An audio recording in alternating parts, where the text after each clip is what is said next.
नमस्कार दोस्तों, आप लोगों का अपना चैनल स्टडी वाला पर स्वागत है। दोस्तों, जैसा कि आप लोग जान रहे हैं, मैं आप लोगों को यूथ पब्लिकेशन का यह बुक सामान्य ज्ञान जीके को पढ़ा रहा हूं।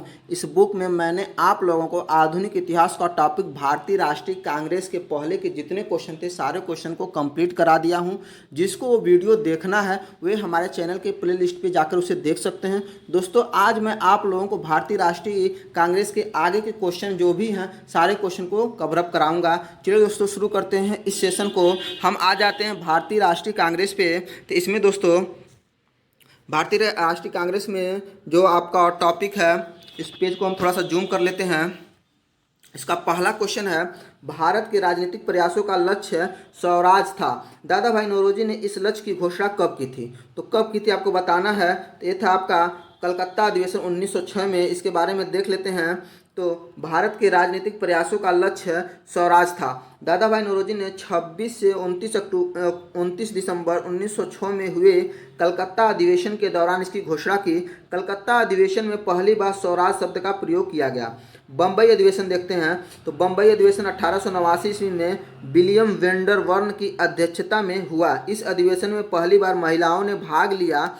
इसी अधिवेशन में 21 वर्षीय मताधिकार प्रस्ताव पारित हुआ। लाहौर अधिवेशन 1929 ईस्वी में जवाहरलाल नेहरू की अध्यक्षता में हुआ। इस अधिवेशन में पूर्ण स्वराज का प्रस्ताव पारित किया गया। 26 जनवरी को स्वतंत्रता दिवस मनाने का निर्णय लिया गया। अगला है आपका कलकत्ता अधिवेशन। कलकत्ता अधिवेशन 1886 ईस्वी में दादा भाई नौरोजी की अध्यक्षता में संपन्न हुआ। इस अधिवेशन में नेशनल कॉन्फ्रेंस का राष्ट्रीय कांग्रेस में विलय कर कांग्रेस स्टैंडिंग कमेटी का गठन किया गया। डफरिन ने सम्मेलन में आए हुए व्यक्तियों की उद्यान भोज दी थी। सुरेंद्रनाथ बनर्जी इनमें नहीं शामिल हुए थे। अगला है लाहौर कांग्रेस अधिवेशन के अध्यक्ष कौन थे? तो लाहौर कांग्रेस अधिवेशन के अध्यक्ष आपके जवाहरलाल नेहरू थे। आगे देखते हैं दोस्तों, भारतीय राष्ट्रीय कांग्रेस के पहले अधिवेशन की अध्यक्षता किसने की थी? तो किसने की थी? WC बनर्जी ने की थी। इनके बारे में देख लेते हैं। तो भारतीय राष्ट्रीय कांग्रेस की स्थापना 28 दिसंबर 1885 ईस्वी में गोकुलदास तेजपाल संस्कृत कॉलेज में एलन ऑक्टेवियन ह्यूम के नेतृत्व में की गई थी। इनका पहला अधिवेशन बम्बई, वर्तमान मुंबई में कोलकाता हाईकोर्ट के बैरिस्टर व्योम चंद्र बनर्जी की अध्यक्षता में संपन्न हुआ। इस अधिवेशन में कुल 72 प्रतिनिधि शामिल हुए थे। अगला है आपका भारतीय राष्ट्रीय कांग्रेस के इनमें से किस अधिवेशन में पहली बार राष्ट्रगान गाया गया था? तो कब गाया गया था? तो 1911 के कोलकाता अधिवेशन में। देख लेते हैं, भारतीय राष्ट्रीय कांग्रेस के 1911 कोलकाता अधिवेशन में पहली बार राष्ट्रगान गाया गया था। 1907 का सूरत अधिवेशन, जिसमें कांग्रेस दो भागों गरम दल और नरम दल में विभाजित हुआ। 1916 के लखनऊ अधिवेशन, जिसकी अध्यक्षता अंबिका चरण मजूमदार ने किया था, में दोनों दल आपस में मिल गए। आगे देखते हैं दोस्तों, इसमें है निम्नलिखित में से किसे 1938-1939 में भारतीय राष्ट्रीय कांग्रेस के अध्यक्ष के रूप में निर्वाचित किया गया? तो किसे किया गया था? तो ये थे सुभाष चंद्र बोस। इनके बारे में देख लेते हैं। तो 1938 में भारतीय राष्ट्रीय कांग्रेस का वार्षिक अधिवेशन हरिपुरा में आयोजित हुआ। इस अधिवेशन में सुभाष चंद्र बोस को भारतीय राष्ट्रीय कांग्रेस के अध्यक्ष के रूप में निर्वाचित किया गया। यह भारतीय राष्ट्रीय कांग्रेस का 51वां अधिवेशन था। और 1939 के भारतीय राष्ट्रीय कांग्रेस के त्रिपुरी अधिवेशन में सुभाष चंद्र बोस को पट्टाभी सीतारामैया को हराकर पुनः भारतीय राष्ट्रीय कांग्रेस के अध्यक्ष बने। लेकिन गांधी जी के विवाद के वजह से इन्होंने अध्यक्ष पद से इस्तीफा दे दिया। बाद में डॉक्टर राजेंद्र प्रसाद को अध्यक्ष बनाया गया। अगला क्वेश्चन है, भारत का राष्ट्रीय कांग्रेस का पहला अधिवेशन 1885 में आयोजित किया गया था। इसका आयोजन भारत के किस शहर में हुआ था? तो किस शहर में हुआ था? तो बम्बई में हुआ था। भारतीय राष्ट्रीय कांग्रेस का प्रथम अधिवेशन 1885 ईस्वी में बम्बई के गोकुलदास तेजपाल संस्कृत विद्यालय में हुआ। अगला क्वेश्चन है, भारतीय राष्ट्रीय कांग्रेस की पहली महिला अध्यक्ष कौन थी? तो पहली महिला अध्यक्ष कौन थी? सरोजनी नायडू। इनके बारे में देख लेते हैं। तो सरोजनी नायडू भारतीय राष्ट्रीय कांग्रेस की प्रथम भारतीय महिला अध्यक्ष बनी। उन्होंने सन 1925 में भारतीय राष्ट्रीय कांग्रेस के कानपुर अधिवेशन में अध्यक्षता की। इस अधिवेशन में हिंदी को राष्ट्रभाषा के रूप में इस्तेमाल किया गया था तथा कांग्रेस के एक प्रमुख नेता हजरत मुआनी ने पहली बार पूर्ण स्वराज का प्रस्ताव रखा। ध्यातव्य है कि सन 1917 के कलकत्ता अधिवेशन की अध्यक्षता एनी बेसेंट ने की थी। वह कांग्रेस की पहली महिला अध्यक्ष थी। कांग्रेस की पहली महिला अध्यक्ष एनी बेसेंट।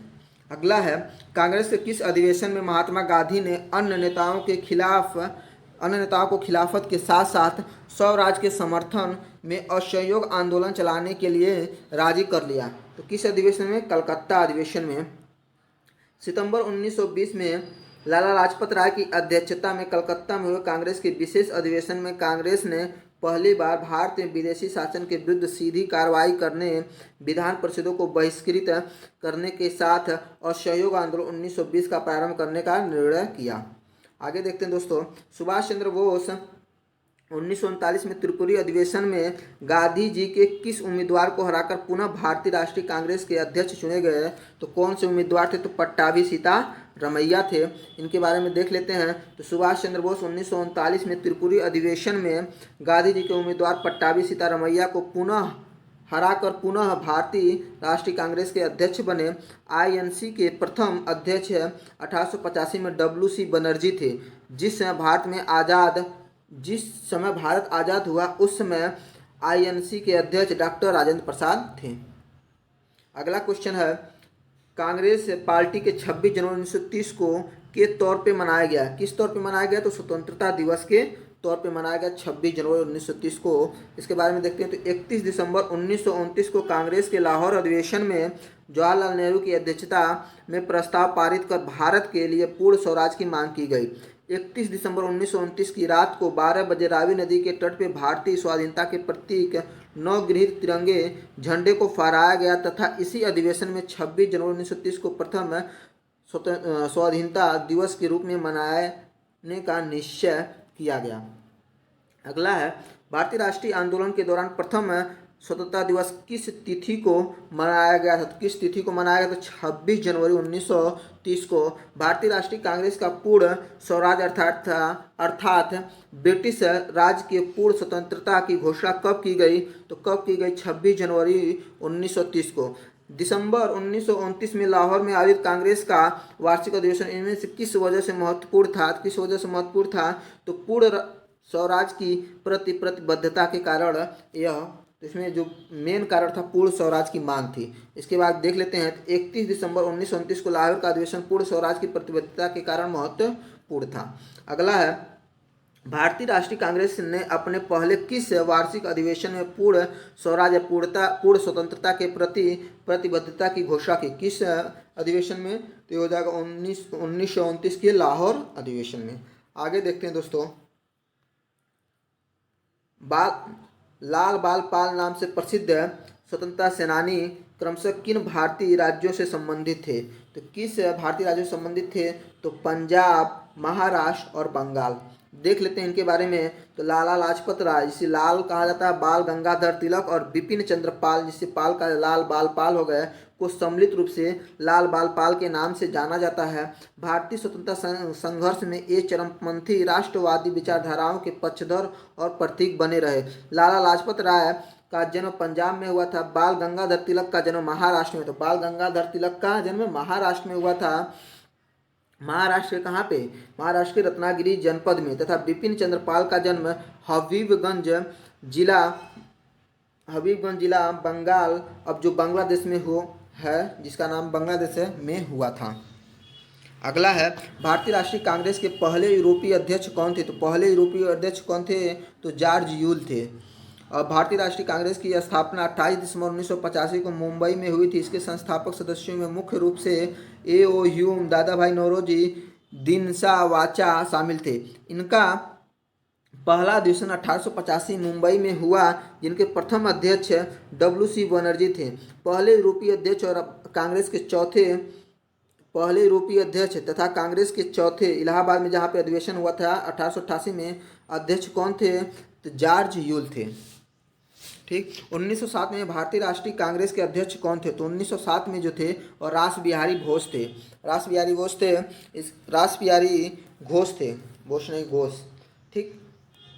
रास बिहारी घोष से देख लेते हैं इनके बारे में। तो जो अधिवेशन था कौन सा था? तो 23वां था, 1907 में हुआ था, सूरत में हुआ था। अध्यक्ष कौन थे? डॉक्टर रास बिहारी घोष।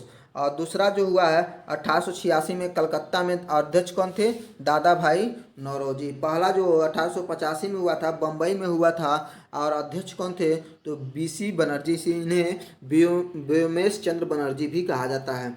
अगला है लाला लाजपत राय को 1907 के सूरत अधिवेशन के अध्यक्ष पद के लिए उसके सदस्यों द्वारा समर्थन दिया गया था, लेकिन अध्यक्ष नहीं बन पाए। भारतीय राष्ट्रीय कांग्रेस की संस्थापना के समय भारत का वायसराय कौन था? तो उस समय वायसराय था लॉर्ड डफरिन। कौन था? लॉर्ड डफरिन था। इसके बारे में देख लेते हैं। तो भारतीय राष्ट्रीय कांग्रेस की स्थापना के समय भारत का वायसराय लॉर्ड डफरिन था। लॉर्ड डफरिन ने कांग्रेस की सूक्ष्मदर्शी अल्पसंख्यक जनता का प्रतिनिधित्व करने वाली संस्था कहकर मजाक उड़ाया था। अगला क्वेश्चन है, भारतीय राष्ट्रीय कांग्रेस के कराची अधिवेशन का आयोजन 1931 में किया गया था। इसकी अध्यक्षता किसने की थी? तो इसकी अध्यक्षता सरदार वल्लभ भाई पटेल ने की थी। इसके बारे में देख लेते हैं इनके बारे में। तो भारतीय राष्ट्रीय कांग्रेस के कराची अधिवेशन का आयोजन सरदार वल्लभ भाई पटेल की अध्यक्षता में की गई। कब? 1931 ईस्वी में। इस अधिवेशन में गांधी समझौते का समर्थन किया गया। इस अधिवेशन के प्रमुख बिंदु हैं, पहला जो है आपका मौलिक अधिकारों से संबंध प्रस्ताव को अपनाया गया, जिसमें धर्म, जात, लिंग आदि के विभेद बिना सभी को कानून के समक्ष समता के अधिकार का प्रावधान किया गया। अगला है इसमें सार्वभौमिक व्यस्क मताधिकार के आधार पर चुनाव का प्रस्ताव भी किया गया। और अगला इसमें कांग्रेस ने पहली बार पूर्ण स्वराज को परिभाषित किया। कराची अधिवेशन में गांधी ने कहा कि गांधी मर सकते हैं परंतु गांधीवाद हमेशा जिंदा रहेगा। अगला क्वेश्चन है, महात्मा गांधी ने पहली और अंतिम बार भारतीय राष्ट्रीय कांग्रेस का वार्षिक अधिवेशन की अध्यक्षता कहाँ पे की थी? तो किए थे बेलगांव में। तो 1924 में बेलगांव कर्नाटक के एकमात्र अधिवेशन में जिसमें महात्मा गांधी ने पहली और अंतिम बार भारतीय राष्ट्रीय कांग्रेस की वार्षिक अधिवेशन की अध्यक्षता की। इस अधिवेशन में कांग्रेस और मुस्लिम लीग दोनों अलग हो गए। अगला है, वर्ष 1937 में पहली बार किसी गाँव में कांग्रेस अधिवेशन का आयोजन किया गया। तो किस गांव में किया गया? तो फैजपुर में किया गया। तो कांग्रेस का 50वां अधिवेशन का आयोजन 1937 में फैजपुर महाराष्ट्र नामक स्थान पर हुआ था। इसकी अध्यक्षता पंडित जवाहरलाल नेहरू ने की थी। किसने किया था? पंडित जवाहरलाल नेहरू ने। यह गांव में आयोजित होने वाला कांग्रेस का पहला अधिवेशन था। अगला क्वेश्चन है, निम्नलिखित में किसने कभी अध्यक्ष के रूप में भारतीय राष्ट्रीय कांग्रेस की अध्यक्षता नहीं की? तो किसने नहीं की? तो डॉक्टर भीमराव अंबेडकर ने। तो डॉक्टर भीमराव अंबेडकर ने कभी भी भारतीय राष्ट्रीय कांग्रेस के अध्यक्ष की अध्यक्षता नहीं की। अगला है, भारतीय राष्ट्रीय कांग्रेस के किस वर्ष में पहली बार 26 जनवरी को स्वतंत्रता दिवस के रूप में मनाया गया? तो कब मनाया गया था? तो 1930 को। तो भारतीय राष्ट्रीय कांग्रेस ने 1930 में पहली बार 26 जनवरी को स्वतंत्रता दिवस के रूप में मनाया था। गौरतलब है कि हमारे देश के 15 अगस्त 1947 की स्वतंत्रता मिली, जबकि 26 जनवरी 1950 को हमारा संविधान लागू हुआ। उस नेता का नाम बताइए जिसके विरोध के कारण 1928 में कांग्रेस और मुस्लिम लीग के बीच समझौते का सभी उम्मीदें समाप्त हो गई। तो वो कौन थे? वे थे M.R. जयकर। कौन थे? M.R. जयकर। आगे देख लेते हैं। तो M.R. जयकर के विरोध के कारण 1928 ईस्वी में कांग्रेस और मुस्लिम लीग के बीच समझौते की सभी उम्मीदें समाप्त हो गई थीं।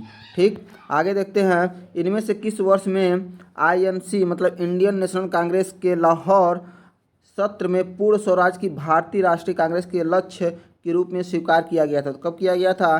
तो 1929 के लाहौर अधिवेशन में। तो 31 दिसंबर 1929 को कांग्रेस के लाहौर अधिवेशन में जवाहरलाल नेहरू की अध्यक्षता में प्रस्ताव पारित कर भारत के लिए पूर्ण स्वराज की मांग की गई थी। कांग्रेस के लाहौर अधिवेशन में पारित किए गए कुछ ऐतिहासिक प्रस्ताव इस प्रकार हैं। पहला है, इस अधिवेशन में नेहरू समिति की रिपोर्ट को बिल्कुल निरस्त कर दिया गया था। सविनय अवज्ञा आंदोलन या डांडी मार्च 1930 से प्रारंभ करने की अनुमति। 26 जनवरी को स्वतंत्रता दिवस मनाने का निर्णय रावी नदी के तट पर किया गया। अगला है, निम्नलिखित में कौन से भारतीय राष्ट्रीय कांग्रेस के चरमपंथी नेता नहीं थे? तो चरमपंथी नेता कौन नहीं थे? सुरेंद्र नाथ बनर्जी जो थे चरमपंथी नेता नहीं थे। देख लेते हैं, सुरेंद्र नाथ बनर्जी भारतीय राष्ट्रीय कांग्रेस के चरमपंथी नेता नहीं थे। सर सुरेंद्र नाथ बनर्जी ब्रिटिश राज के दौरान प्रारंभिक दौर के भारतीय राजनीतिक नेताओं में से एक थे। अगला है, निम्नलिखित में भारतीय राष्ट्रीय कांग्रेस का पहला अधिवेशन कब आयोजित किया गया था? तो कब आयोजित किया गया था? तो दिसंबर 1885 ईस्वी में। तो भारतीय राष्ट्रीय कांग्रेस का पहला अधिवेशन 28 से 31 दिसंबर 1885 में बॉम्बे या बम्बई में आयोजित किया गया था, जिसकी अध्यक्षता WC बनर्जी द्वारा की गई थी। अगला है, 1931 में निम्नलिखित में कौन इंडियन नेशनल कांग्रेस के अध्यक्ष थे? तो कौन इंडियन नेशनल कांग्रेस के अध्यक्ष है? तो वल्लभ भाई पटेल थे। इनके बारे में देख लेते हैं। तो कांग्रेस का 46वां अधिवेशन वर्ष 1931 में कराची में सरदार वल्लभ भाई पटेल की अध्यक्षता में हुआ था। इस अधिवेशन में मौलिक अधिकारों की मांग की गई थी। आगे देखते हैं दोस्तों, कांग्रेस अधिवेशन में वंदे मातरम गाने वाली पहली महिला का नाम क्या है? तो पहली महिला मुस्लिम महिला का नाम है रेहाना तैयब जी। कौन है? रेहाना तैयब जी हैं। राष्ट्रीय अधिवेशन में भारत में राष्ट्रीय गीत वंदे मातरम गाने वाली पहली मुस्लिम महिला रेहाना तैयब जी हैं। वंदे मातरम को पहली बार 28 दिसंबर 1896 को कलकत्ता अधिवेशन में रविंद्रनाथ टैगोर द्वारा गाया गया था। इसे 7 नवंबर 1874 को बंकिम चट्टोपाध्याय द्वारा लिखा गया था। 14 अगस्त 1947 की रात्रि में संविधान सभा की बैठक पर वंदे मातरम के साथ किया गया था। अगला है, ताप्ती नदी के किनारे आयोजित सूरत अधिवेशन में भारतीय राष्ट्रीय कांग्रेस का 2 दलों में विभाजित किस वर्ष हुआ था? तो किस वर्ष हुआ था? तो 1907 में। सूरत अधिवेशन 1907 में ताप्ती नदी के किनारे संपन्न हुआ था। इस अधिवेशन में भारतीय राष्ट्रीय कांग्रेस 2 भागों में गर्म दल और नरम दल में विभाजित हो गया था। 1907 के अधिवेशन की अध्यक्षता रास बिहारी घोष ने की थी। किसने? रास बिहारी घोष ने। 1907 के कांग्रेस के नेतृत्व में कौन से सत्र में चरमपंथियों और नरमपंथियों का विभाजन हुआ था? तो कहाँ पे? सूरत में। आगे देखते हैं, भारतीय राष्ट्रीय कांग्रेस के प्रथम मुस्लिम अध्यक्ष कौन थे? तो प्रथम मुस्लिम अध्यक्ष थे बदरुद्दीन तैयब। देख लेते हैं, तो 85 में मुंबई में हुआ था। इनके अध्यक्ष थे व्योमेश चंद्र बनर्जी या BC बनर्जी भी कहा जाता है, ये पहले अध्यक्ष थे। और दूसरे थे 1886 में कलकत्ता में हुआ था और दादा भाई नौरोजी थे इसके अध्यक्ष और प्रथम पारसी अध्यक्ष थे। 1887 में मद्रास में बदरुद्दीन तैयब जी किए थे। प्रथम ये मुस्लिम अध्यक्ष थे। और 1888 में इलाहाबाद में जॉर्ज यूल के द्वारा अध्यक्षता हुई थी और ये प्रथम अंग्रेज अध्यक्ष थे। आगे देखते हैं दोस्तों, भारतीय राष्ट्रीय कांग्रेस के प्रथम अध्यक्ष का नाम क्या है? तो प्रथम अध्यक्ष का नाम है व्योमेश चंद्र बनर्जी। इन्हें BC बनर्जी भी कहते हैं। किसकी अध्यक्षता में भारतीय राष्ट्रीय कांग्रेस ने 19 दिसंबर 1929 को लाहौर अधिवेशन में पूर्ण स्वराज की अपना अंतिम लक्ष्य घोषित किया? किसके अध्यक्षता में? तो जवाहरलाल नेहरू के। देख लेते हैं, दिसंबर 1929 में भारतीय राष्ट्रीय कांग्रेस का वार्षिक अधिवेशन तत्कालीन पंजाब प्रांत के लाहौर में हुआ था। इस ऐतिहासिक अधिवेशन में कांग्रेस ने पूर्ण स्वराज का अपना अंतिम लक्ष्य घोषित किया। जवाहरलाल नेहरू जिसे पूर्ण स्वराज के विचार को लोकप्रिय बनाने में सर्वाधिक योगदान दिया था, इस अधिवेशन के अध्यक्ष चुने गए थे। आगे देखते हैं, 15 अगस्त 1947 को भारतीय राष्ट्रीय कांग्रेस के अध्यक्ष कौन थे? तो कौन थे? JB कृपलानी थे। देख लेते हैं, सरदार वल्लभ भाई पटेल 1931 में अध्यक्ष थे। JB कृपलानी 1946 में। पंडित जवाहरलाल नेहरू 1929 लाहौर अधिवेशन में, 1936 लखनऊ अधिवेशन में, 1937 फैजपुर अधिवेशन में और डॉक्टर राजेंद्र प्रसाद 1934 में बम्बई अधिवेशन में ये अध्यक्ष थे। ठीक, आगे देखते हैं, भारतीय राष्ट्रीय कांग्रेस के पहले महासचिव कौन थे? तो पहले महासचिव कौन थे? A.O. ह्यूम थे। कौन थे? A.O. ह्यूम थे। भारतीय राष्ट्रीय कांग्रेस की स्थापना 1885 ईस्वी में वायसराय लॉर्ड डफरिन के शासनकाल में एक सेवानिवृत्त सिविल सर्वेंट A.O. ह्यूम के द्वारा की गई थी। A.O. ह्यूम को भारतीय राष्ट्रीय कांग्रेस का पिता और जन्मदाता भी कहा जाता है। ये भारतीय राष्ट्रीय कांग्रेस के प्रथम महासचिव भी थे। अगला क्वेश्चन है, 1885 में भारतीय राष्ट्रीय कांग्रेस की स्थापना किसके द्वारा की गई थी? तो एलम ऑक्टेवियम ह्यूम या A.O. ह्यूम भी इनको कहते हैं। प्रथम राष्ट्रीय कांग्रेस की पहली महिला अध्यक्ष का नाम बताइए। तो कौन थी? Annie Besant. कौन थी? एनी बेसेंट थी। इनके बारे में देख लेते हैं। तो 1917 में भारतीय राष्ट्रीय कांग्रेस के कोलकाता अधिवेशन में श्रीमती एनी बेसेंट की अध्यक्षता में की गई थी। ये भारतीय राष्ट्रीय कांग्रेस की पहली महिला अध्यक्ष और पहली आयरिश महिला थी। 1925 ईस्वी के कानपुर के अधिवेशन में अध्यक्षता सरोजिनी नायडू ने किया। भारतीय राष्ट्रीय कांग्रेस की पहली भारतीय महिला अध्यक्ष श्रीमती सरोजिनी नायडू थी। कौन थी? श्रीमती सरोजिनी नायडू। आगे देखते हैं। 1916 में कांग्रेस के लखनऊ अधिवेशन में नरमपंथी और चरमपंथी दोनों विचारधाराओं के नेता एकजुट हुए थे। इनकी अध्यक्षता ने की थी। किसने की थी? तो अंबिका चरण मजूमदार ने। किसने की थी? अंबिका चरण मजूमदार ने। तो कांग्रेस का लखनऊ अधिवेशन वर्ष 1916 में संपन्न हुआ था। इसकी अध्यक्षता अंबिका चरण मजूमदार ने की थी। अगला क्वेश्चन है, 1916 के लखनऊ समझौते में नरमपंथी भारतीय राष्ट्रीय कांग्रेस के उग्र सुधारवादियों और के लिए एक संयुक्त राजनीतिक मंच प्रदान किया। किसके लिए? तो ये था आपका मुस्लिम लीग के लिए। मुस्लिम लीग के लिए देख लेते हैं इनके बारे में। तो 1916 में लखनऊ के कांग्रेस अधिवेशन, लखनऊ का वार्षिक अधिवेशन जो हुआ था, जिसमें कांग्रेस दो शाखाओं में उग्रवादी और उदारवादी का एकीकरण हुआ। ठीक, तो दोनों लोगों का एकीकरण हुआ 1916 के लखनऊ अधिवेशन में। कांग्रेस मुस्लिम लीग में पार्टी स्तर पर समझौता हुआ।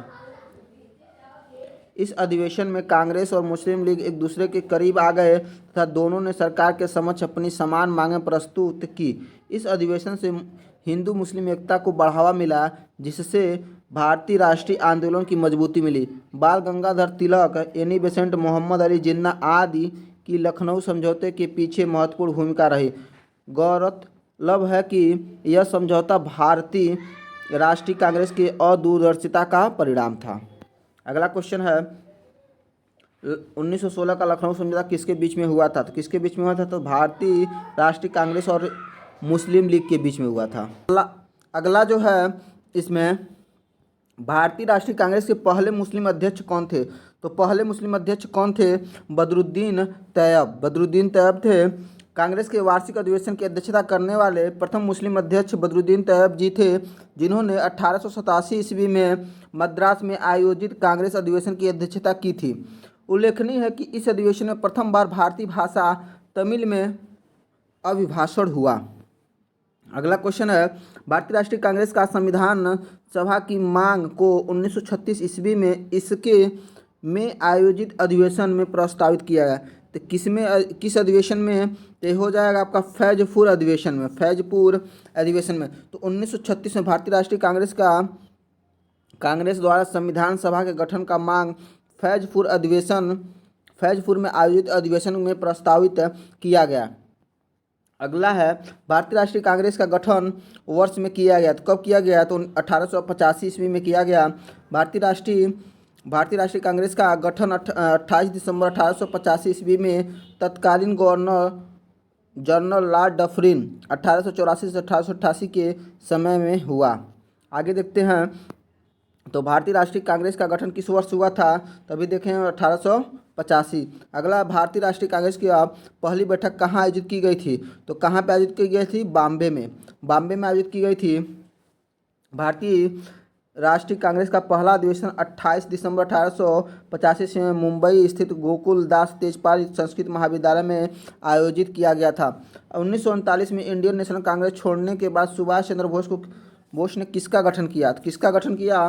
फॉरवर्ड ब्लॉक की। किसका? फॉरवर्ड ब्लॉक की। सुभाष चंद्र बोस ने 1939 ईस्वी में भारतीय राष्ट्रीय कांग्रेस को छोड़ दिया और 1939 ईस्वी में एक अलग पार्टी फॉरवर्ड ब्लॉक का गठन किया। इसमें त्रिपुरी और हरिपुरा अधिवेशन की अध्यक्षता किए थे। अगला है, वर्ष 1885 ईस्वी में भारतीय राष्ट्रीय कांग्रेस के गठन के दौरान गवर्नर कौन था? तो गवर्नर कौन था? तो लॉर्ड डफरिन था। ठीक। स्वतंत्रता काल अवधि के दौरान कांग्रेस के अध्यक्ष कौन थे? तो कांग्रेस के अध्यक्ष कौन थे? जेबी कृपलानी। कौन थे? जेबी कृपलानी। स्वतंत्रता प्राप्ति के समय कांग्रेस के अध्यक्ष जेबी कृपलानी थे। वह 1946 में मेरठ में आयोजित कांग्रेस के 55वें अधिवेशन के अध्यक्ष चुने गए। स्वतंत्रता प्राप्ति के बाद इस पद पर बने रहे। इसके बाद कांग्रेस के 56वें अधिवेशन जो दिल्ली में आयोजित हुआ, इसके अध्यक्ष डॉक्टर राजेंद्र प्रसाद को बनाया गया। सबसे लंबे समय तक 1940 से 1946 ईस्वी तक भारतीय राष्ट्रीय कांग्रेस के अध्यक्ष के पद पर बने रहने का रिकॉर्ड अब्दुल कलाम आज़ाद के नाम है। ठीक। स्वतंत्र भारत के भारतीय राष्ट्रीय कांग्रेस की पहली महिला अध्यक्ष कौन है? तो कौन है? इंदिरा गांधी हैं। देख लेते हैं। स्वतंत्रता के बाद भारतीय राष्ट्रीय कांग्रेस की पहली महिला अध्यक्ष इंदिरा गांधी है। इंदिरा गांधी अल्प समय के लिए 1959 में पार्टी की अध्यक्ष बनी। इनके लगभग 20 साल बाद 1978 ईस्वी में वो दूसरी बार अध्यक्ष बनी और 31 अक्टूबर 1984 ईस्वी तक अध्यक्ष पद पर रही और भारत की पहली महिला प्रधानमंत्री भी थी। अगला जो टॉपिक है आपका बंगाल विभाजन और स्वदेशी आंदोलन। तो बंगाल का पहला विभाजन वर्ष में हुआ था। किस वर्ष हुआ था? तो 1905 में हुआ था। इसके बारे में देख लेते हैं। तो बंगाल विभाजन के निर्णय की घोषणा 20 जुलाई 1905 को भारत के तत्कालीन वायसराय लॉर्ड कर्जन द्वारा की गई थी। कर्जन के बंगाल विभाजन का मुख्य उद्देश्य राष्ट्रवाद का गढ़ बन चुके बंगाल का विभाजन कर राष्ट्रवाद को विखंडित करना और सांप्रदायिक उन्माद को फैलाना था। बंगाल विभाजन के उपलक्ष्य में 16 अक्टूबर 1905 में पूरे बंगाल में शोक दिवस मनाया गया तथा रविंद्रनाथ टैगोर के सुझाव पर पूरे बंगाल में राखी दिवस मनाया गया था। भारतीय राष्ट्रीय आंदोलन के दौरान निम्नलिखित में से किसने भारत माता की प्रसिद्ध तस्वीर बनाई थी? किसने बनाई थी? तो अवनींद्रनाथ टैगोर ने। किसने? अवनींद्रनाथ टैगोर ने। भारतीय राष्ट्रीय आंदोलन के दौरान 1905 ईस्वी में अवनींद्रनाथ टैगोर ने भारत माता की प्रसिद्ध तस्वीर बनाई थी। वाराणसी स्थित भारत माता मंदिर का उद्घाटन सन 1936 ईस्वी में महात्मा गांधी ने किया था। दुर्गा महिषासुरमर्दिनी नामक प्रसिद्ध चित्र तैयब मेहता की रचना है। अगला है स्वदेशी आंदोलन की औपचारिक घोषणा कब की गई? तो कब की गई थी? तो ये था आपका 7 अगस्त 1905 को। 7 अगस्त 1905 को बंगाल विभाजन के विरोध में कलकत्ता के टाउन हॉल में विशाल प्रदर्शन आयोजित कर स्वदेशी आंदोलन की घोषणा की गई थी। जुलाई 1905 में बंगाल विभाजन का आदेश किसने दिया था? किसने दिया था? तो कर्जन ने दिया था। बंगाल विभाजन का आदेश लॉर्ड कर्जन 1899 से 1905 के द्वारा 1905 में दिया गया था। बंगाल विभाजन की घोषणा 20 जुलाई 1905 में की गई थी। यह 14 अक्टूबर 1905 से प्रभावी हुआ था। सन 1911 के दिल्ली दरबार में वायसराय लॉर्ड हार्डिंग के द्वारा बंगाल विभाजन को निरस्त करने की घोषणा की गई। अगला है बाल गंगाधर तिलक ने सर रतन टाटा के साथ मिलकर साल 1905 में स्वदेशी वस्तुओं की दुकान खोली थी। उस दुकान का क्या नाम था? तो बॉम्बे स्वदेशी सहकारी दुकान कंपनी लिमिटेड था। आगे देख लेते हैं। तो बाल गंगाधर तिलक ने सर रतन जी टाटा के साथ मिलकर वर्ष 1905 में स्वदेशी वस्तुओं की दुकान खोली जिसका नाम बॉम्बे स्वदेशी सहकारी दुकान कंपनी लिमिटेड था। अगला इसमें कौन सा आंदोलन लाल बाल पाल द्वारा शुरू किया गया था? तो कौन सा आंदोलन था? तो स्वदेशी आंदोलन था। इसके बारे में देख लेते हैं। तो बंगाल विभाजन के विरोध में ही लाला लाजपत राय, बाल गंगाधर तिलक, बिपिन चंद्र पाल, लाल बाल पाल जिसे कहा जाता है द्वारा 17 अगस्त 1905 को स्वदेशी आंदोलन की शुरुआत की गई। अगला है स्वतंत्रता पूर्व भारत में किस आंदोलन ने कपास उत्पादन को प्रोत्साहन दिया? किस आंदोलन ने? तो स्वदेशी आंदोलन ने कपास उत्पादन को प्रोत्साहन दिया। इसके बारे में और देख लेते हैं। तो भारतीय राष्ट्रीय आंदोलन में स्वदेशी आंदोलन का महत्वपूर्ण योगदान रहा है। इस आंदोलन का उद्देश्य ब्रिटेन के माल का बहिष्कार करना तथा भारत में बने माल का अधिकाधिक प्रयोग करके साम्राज्यवादी ब्रिटेन को आर्थिक हानि पहुंचाना तथा भारत के लोगों को रोजगार स्थापित करना था। वर्ष 1905 के बंगभंग विरोधी जन जागरण से स्वदेशी आंदोलन को बहुत बल मिला। यह आंदोलन 1911 तक चलता रहा। गांधी जी के भारत में पदार्पण से पूर्व सफल आंदोलनों में एक था। इस आंदोलन से भारत में कपास उत्पादन को प्रोत्साहन मिला। आगे देखते हैं दोस्तों। तो किस स्थान को nursery of the Bengal army कहा जाता है? किसे कहा जाता है? तो अवध को कहा जाता है। किसे कहा जाता है? अवध को nursery of the Bengal army कहा जाता है।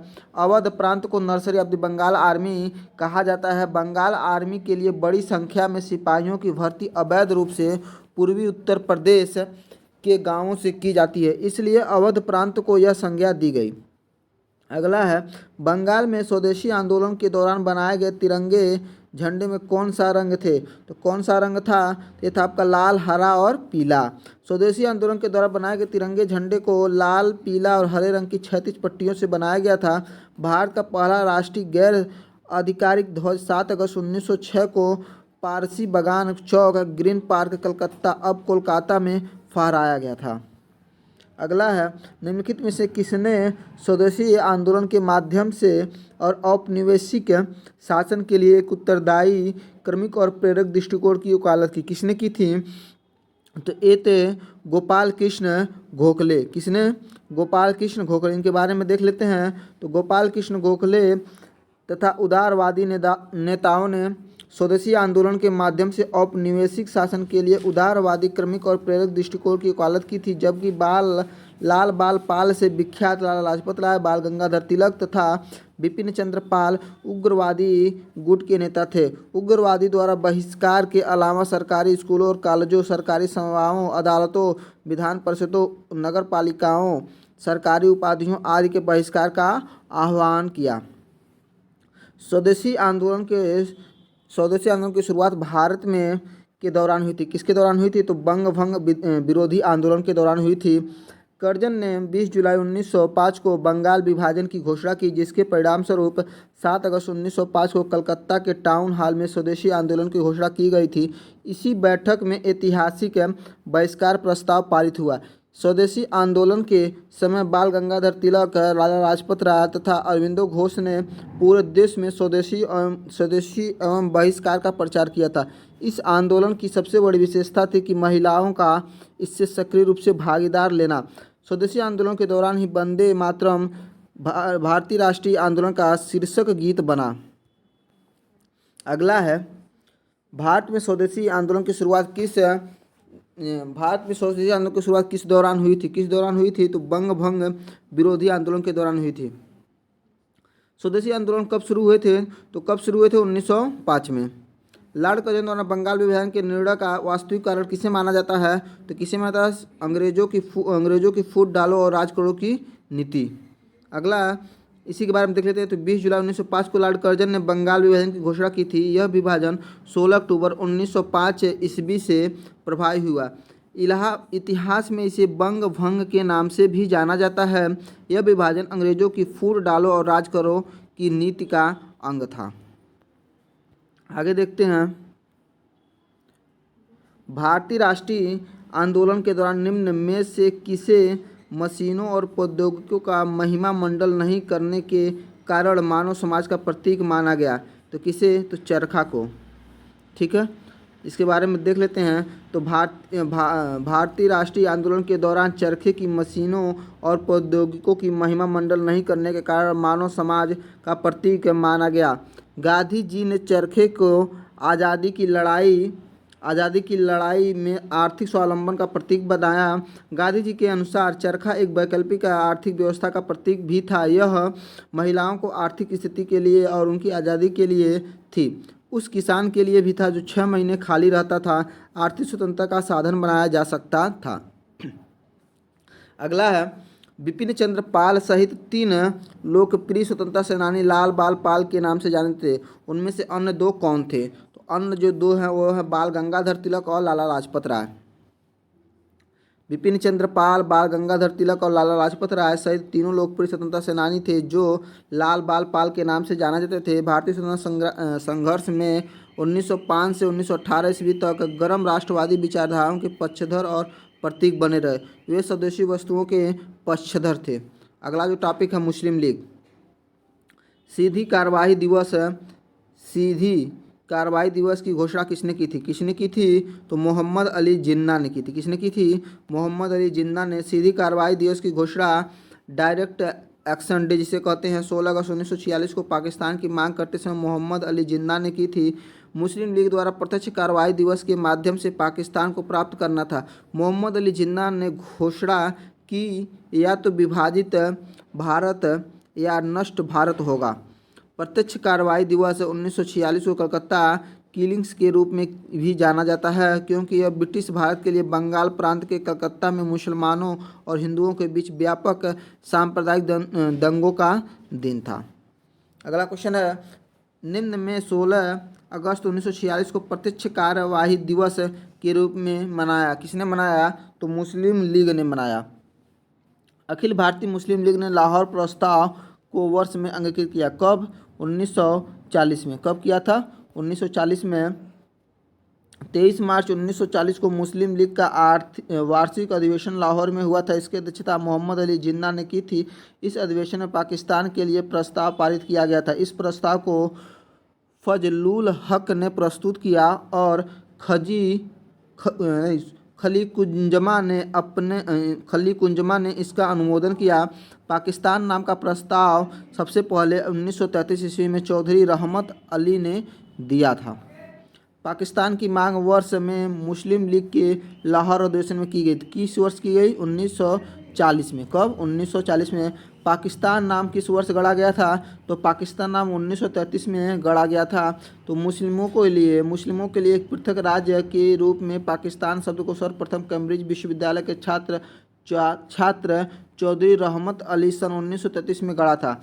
नाउ और नेवर शीर्षक वाले अपने पंपलेट में रहमत अली ने पाकिस्तान शब्द को अखंड भारत के कुछ प्रांतों को तोड़कर निर्मित किया था। मुसलमानों के लिए सर्वप्रथम पृथक राष्ट्र का विचार की अभिव्यक्ति और प्रस्ताव 1930 में मुस्लिम लीग के इलाहाबाद अधिवेशन में मोहम्मद इकबाल ने रखा था। पाकिस्तान का निर्माण 14 अगस्त 1947 को भारत के विभाजन के फलस्वरूप हुआ। मुस्लिम लीग की स्थापना किस शहर में हुई थी? तो किस शहर हुई थी? तो ढाका में हुई थी। मुस्लिम लीग की स्थापना नवाब सलीमुल्लाह के नेतृत्व में 30 दिसंबर 1906 को ढाका बांग्लादेश में हुई थी। मुस्लिम लीग के 1908 में हुए अमृतसर अधिवेशन, इसमें तीसरा अधिवेशन था, मुसलमानों के लिए पृथक निर्वाचन मंडल की मांग की गई, जिसे 1909 में मार्ले मिंटो सुधारों द्वारा स्वीकृति प्रदान की गई। अगला, मुस्लिम लीग की स्थापना कब हुई? तो मुस्लिम की स्थापना कब हुई थी? 1906 में हुई थी। तो मुस्लिम लीग की स्थापना लॉर्ड मिंटो द्वितीय के कार्यकाल में आगा खां और नवाब सलीम उल्लाह के द्वारा 30 दिसंबर 1906 को ढाका में की गई थी। सलीम उल्लाह को इनका संस्थापक माना जाता है, जबकि आगा खां मुस्लिम लीग के प्रथम अध्यक्ष चुने गए। उस पंजाबी मुसलमान का नाम बताइए जो कैम्ब्रिज का छात्र था, जिसने 1933 में पाकिस्तान नाम गढ़ा था। किसने? तो चौधरी रहमत अली ने। आगे देख लेते हैं। चौधरी रहमत अली का जन्म पंजाब के होशियारपुर में हुआ था। कैम्ब्रिज विश्वविद्यालय के छात्र थे। चौधरी रहमत अली एक पाकिस्तानी मुस्लिम राष्ट्रवादी थे, जिन्हें 1933 में एक अलग मुस्लिम देश के लिए पाकिस्तान नामक शब्द बनाने का श्रेय दिया गया। अगला है, मुस्लिम लीग 1943 के कराची अधिवेशन में कौन सा नारा दिया गया था? तो कौन सा नारा दिया गया था? तो बांटो और छोड़ो, बांटो और छोड़ो। मुस्लिम लीग के कराची अधिवेशन दिसंबर 1943 में पाकिस्तान की मांग का संकल्प पेश किया गया तथा बांटो और छोड़ो का नारा दिया गया। मोहम्मद अली जिन्ना मुस्लिम लीग के प्रमुख नेता थे। 23 मार्च 1943 को मुस्लिम लीग द्वारा पाकिस्तान दिवस मनाया गया। कब? 23 मार्च 1943 को। अगला है दिल्ली दरबार। इनमें से कौन सी ब्रिटिश भारत 1733 से 1911 की राजधानी थी? कौन थी? तो कलकत्ता थी। 1733 से लेकर 1911 तक कौन सी राजधानी रही? कलकत्ता। 1733 से कलकत्ता को ब्रिटिश भारत की राजधानी बनाया गया था। उस समय बंगाल के गवर्नर जनरल वारेन हेस्टिंग थे। 1773 ईस्वी से लेकर 1911 ईस्वी तक कलकत्ता ब्रिटिश भारत की राजधानी रही। 1911 में जॉर्ज पंचम और रानी विलियम मैरी ने भारत यात्रा की और दिल्ली में अभिषेक दरबार का आयोजन किया गया। 1911 में भारत की राजधानी कलकत्ता से दिल्ली स्थानांतरित किए जाने की घोषणा की गई और 1912 में दिल्ली भारत की राजधानी बनी। कब बनी? 1912 में। दिल्ली दरबार 1911 के दौरान दिल्ली की आधारशिला इनमें से किसने रखी थी? तो जॉर्ज पंचम ने रखी थी। दिल्ली दरबार के दौरान सम्राट जॉर्ज पंचम ने दिल्ली की आधारशिला रखी तथा भारत की राजधानी कलकत्ता से दिल्ली स्थानांतरित करने की घोषणा की थी। दिल्ली 1 अप्रैल 1912 ईस्वी को राजधानी बनी। अगला है, किस वर्ष तत्कालीन शहंशाह जॉर्ज पंचम ने दिल्ली को आधिकारिक रूप से ब्रिटिश भारत की राजधानी घोषित की? किसने की? कब की? 1911 में। कब? 1911 में। वर्ष 1911 में तत्कालीन सम्राट जॉर्ज पंचम ब्रिटेन ने भारत की राजधानी कलकत्ता से स्थानांतरित करने की आधिकारिक घोषणा की। यह घोषणा 1912 में लागू हुई। उस समय वायसराय लॉर्ड हार्डिंग द्वितीय थे। 1911 में ही बंगाल विभाजन रद्द किया गया। आगे देखते हैं, नई दिल्ली को देश की राजधानी कब बनाई गई थी? कब बनाई गई थी? तो 1911 में बनाई गई थी। स्थापित कब हुई थी? 1912 में। घोषणा हुई थी 1911 में। भारत की राजधानी को किस शहर से दिल्ली ले जाया गया था? किस शहर से? तो कलकत्ता से। ठीक। लॉर्ड हार्डिंग द्वितीय 1910-1916 के शासनकाल में राजधानी कलकत्ता से दिल्ली स्थानांतरित करने की घोषणा की गई थी। किंग जॉर्ज पंचम तथा क्वीन मैरी की यात्रा के याद में सन 1911 में भारत का कौन सा लोकप्रिय पर्यटन स्थल बनाया गया था? कौन सा? तो गेटवे ऑफ इंडिया बनाया गया था। वायसराय लॉर्ड हार्डिंग द्वितीय द्वारा 1911 में दिल्ली दरबार का आयोजन किया गया था, जिसमें किंग जॉर्ज पंचम और क्वीन मैरी को आमंत्रित किया गया था। उसके आगमन के उपलक्ष्य में स्वागत हेतु बम्बई में समुद्र तट पर एक भव्य प्रवेश द्वार बनाया गया, जिसे गेटवे ऑफ इंडिया कहा गया। यह एक लोकप्रिय पर्यटन स्थल के रूप में प्रसिद्ध है।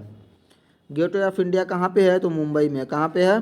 मुंबई में। होम रूल आंदोलन के बारे में पढ़ लेते हैं। तो होम रूल आंदोलन के संस्थापक कौन थे? तो कौन थे? Annie Besant. Home rule league आंदोलन के संस्थापक एनी बेसेंट थे।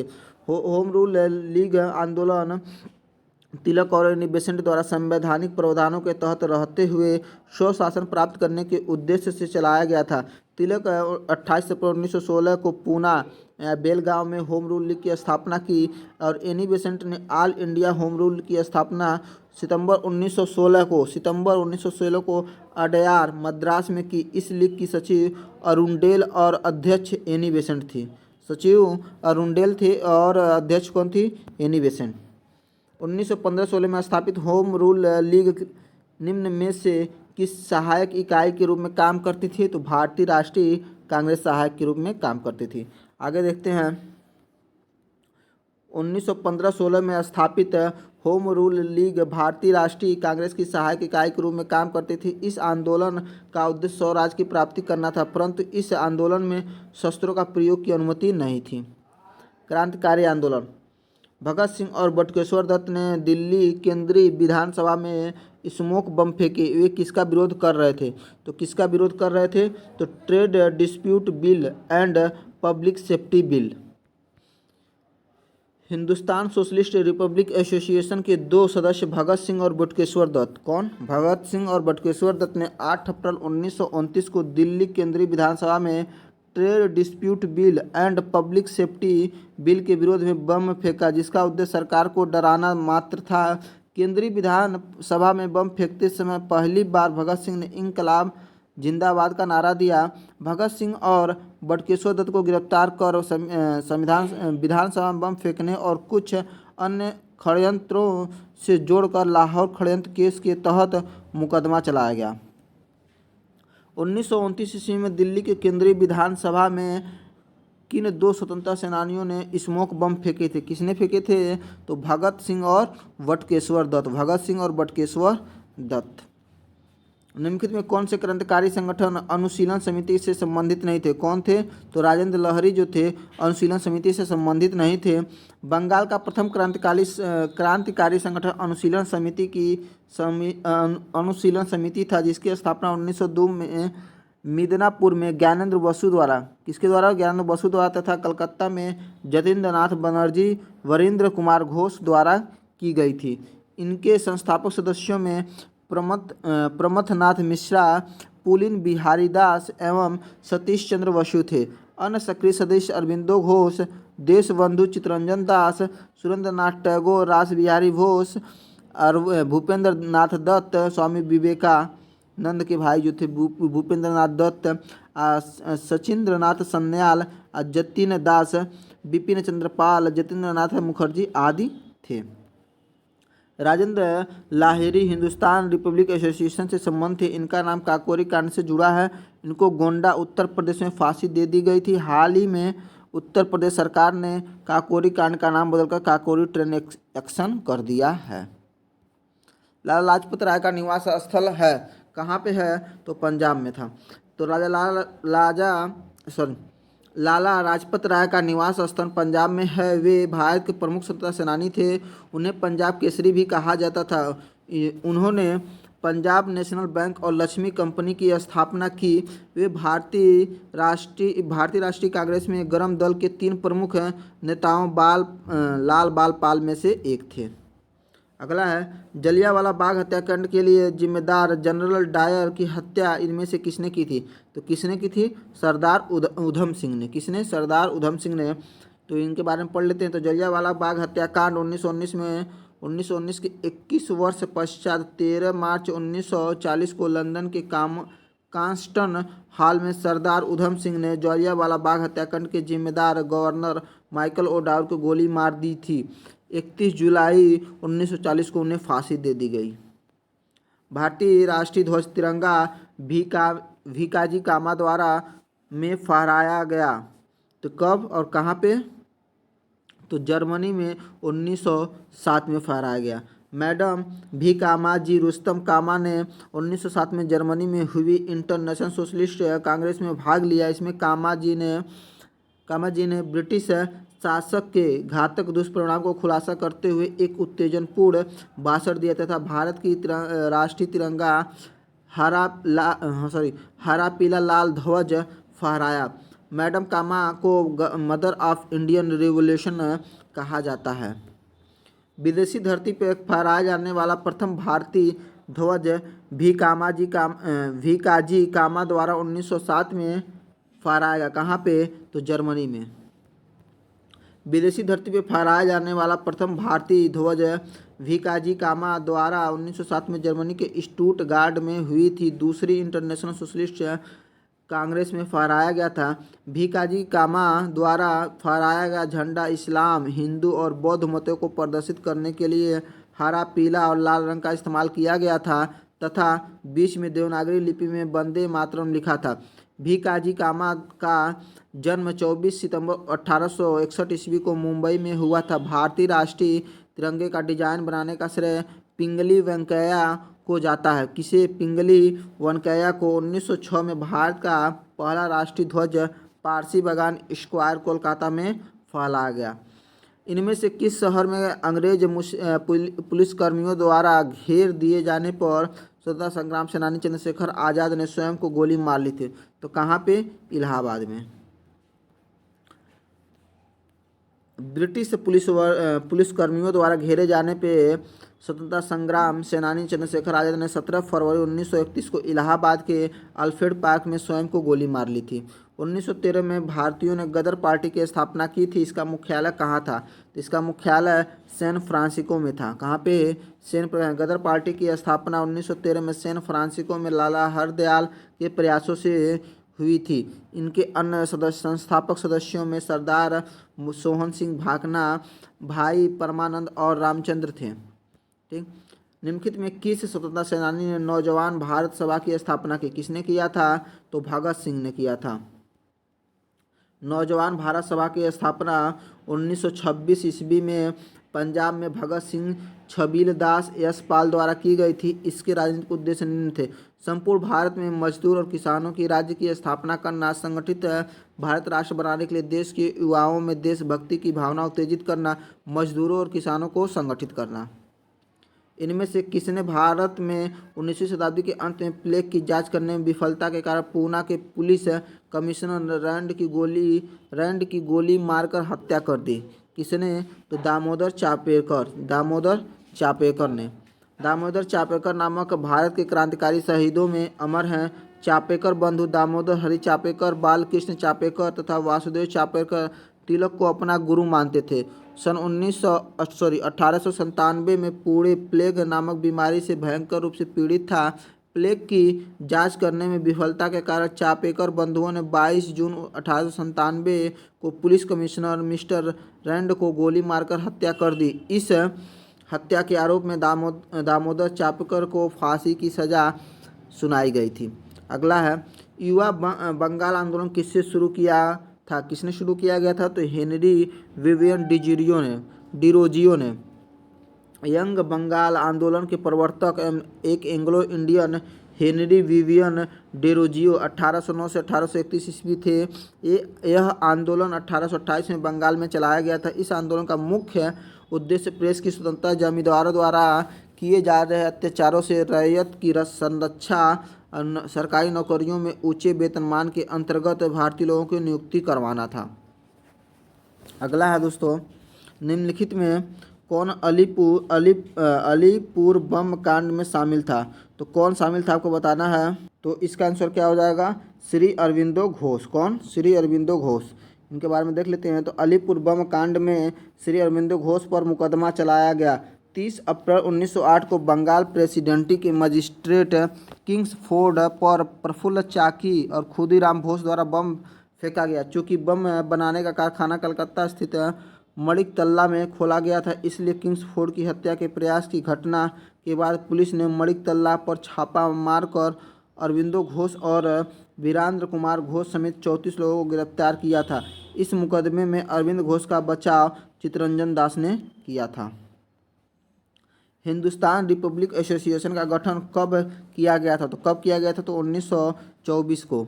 तो इसके बारे में देख लेते हैं। तो हिंदुस्तान रिपब्लिक एसोसिएशन HRA जिसे कहते हैं की स्थापना 1924 में कानपुर में सचिंद्र नाथ सान्याल, योगेश चंद्र चटर्जी, राम प्रसाद बिस्मिल आदि ने मिलकर किया। इसकी शाखाएं बंगाल, बिहार, उत्तर प्रदेश, दिल्ली, पंजाब तथा मद्रास आदि प्रांतों में स्थापित की गई। इसके क्रांतिकारियों ने सहारनपुर लखनऊ लाइन को पर काकोरी जाने वाली 8 डाउन मालगाड़ी को सफलतापूर्वक लूटा। इस संबंध में 29 क्रांतिकारियों को गिरफ्तार कर उन पर काकोरी षड्यंत्र कांड में मुकदमा चलाया गया। गदर पार्टी के सह संस्थापक कौन थे? तो कौन थे? हरदयाल। गदर पार्टी की स्थापना 1913 में की गई थी। गदर पार्टी के संस्थापक अध्यक्ष मोहनलाल भाखना थे। कौन थे? संस्थापक अध्यक्ष थे मोहनलाल भाखना। इसके सह संस्थापक जो थे लाला हरदयाल थे। गदर पार्टी का उद्देश्य भारत को अंग्रेजों से स्वतंत्र कराने का था। इसकी स्थापना सैन फ्रांसिस्को में की गई थी। 1928 में हिंदुस्तान सोशलिस्ट रिपब्लिक आर्मी की स्थापना दिल्ली के में हुई थी। कहाँ पे? तो फिरोज शाह कोटला मैदान में हुई थी। 1928 में चंद्रशेखर आज़ाद के नेतृत्व में दिल्ली के फिरोज शाह कोटला मैदान में हिंदुस्तान रिपब्लिक एसोसिएशन का नाम बदलकर हिंदुस्तान सोशलिस्ट रिपब्लिक एसोसिएशन कर दिया गया।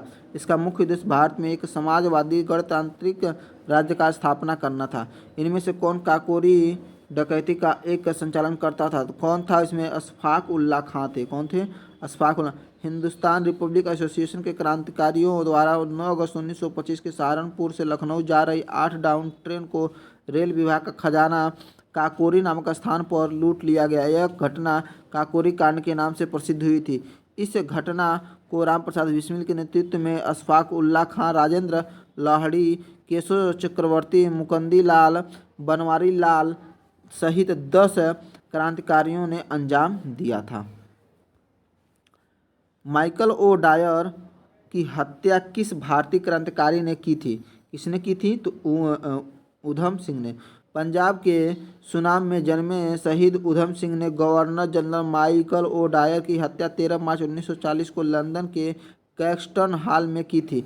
इन्हें जुलाई 1940 में लंदन की पैटनविले जेल में फांसी दी गई। कहाँ पे? लंदन के पैटनविले जेल में। अगला, राम प्रसाद बिस्मिल, चंद्रशेखर आज़ाद और भगत सिंह निम्नलिखित में किस संगठन से जुड़े थे? किस संगठन से? तो Hindustan socialist Republic association.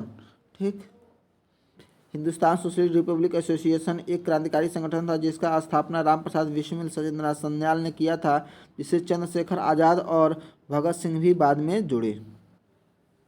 Bengal में किस क्रांतिकारी संगठन की स्थापना वरिंद्र कुमार घोष ने की थी? तो वरिंद्र कुमार घोष ने कौन सी क्रांतिकारी संगठन का स्थापना की? तो अनुशीलन समिति की।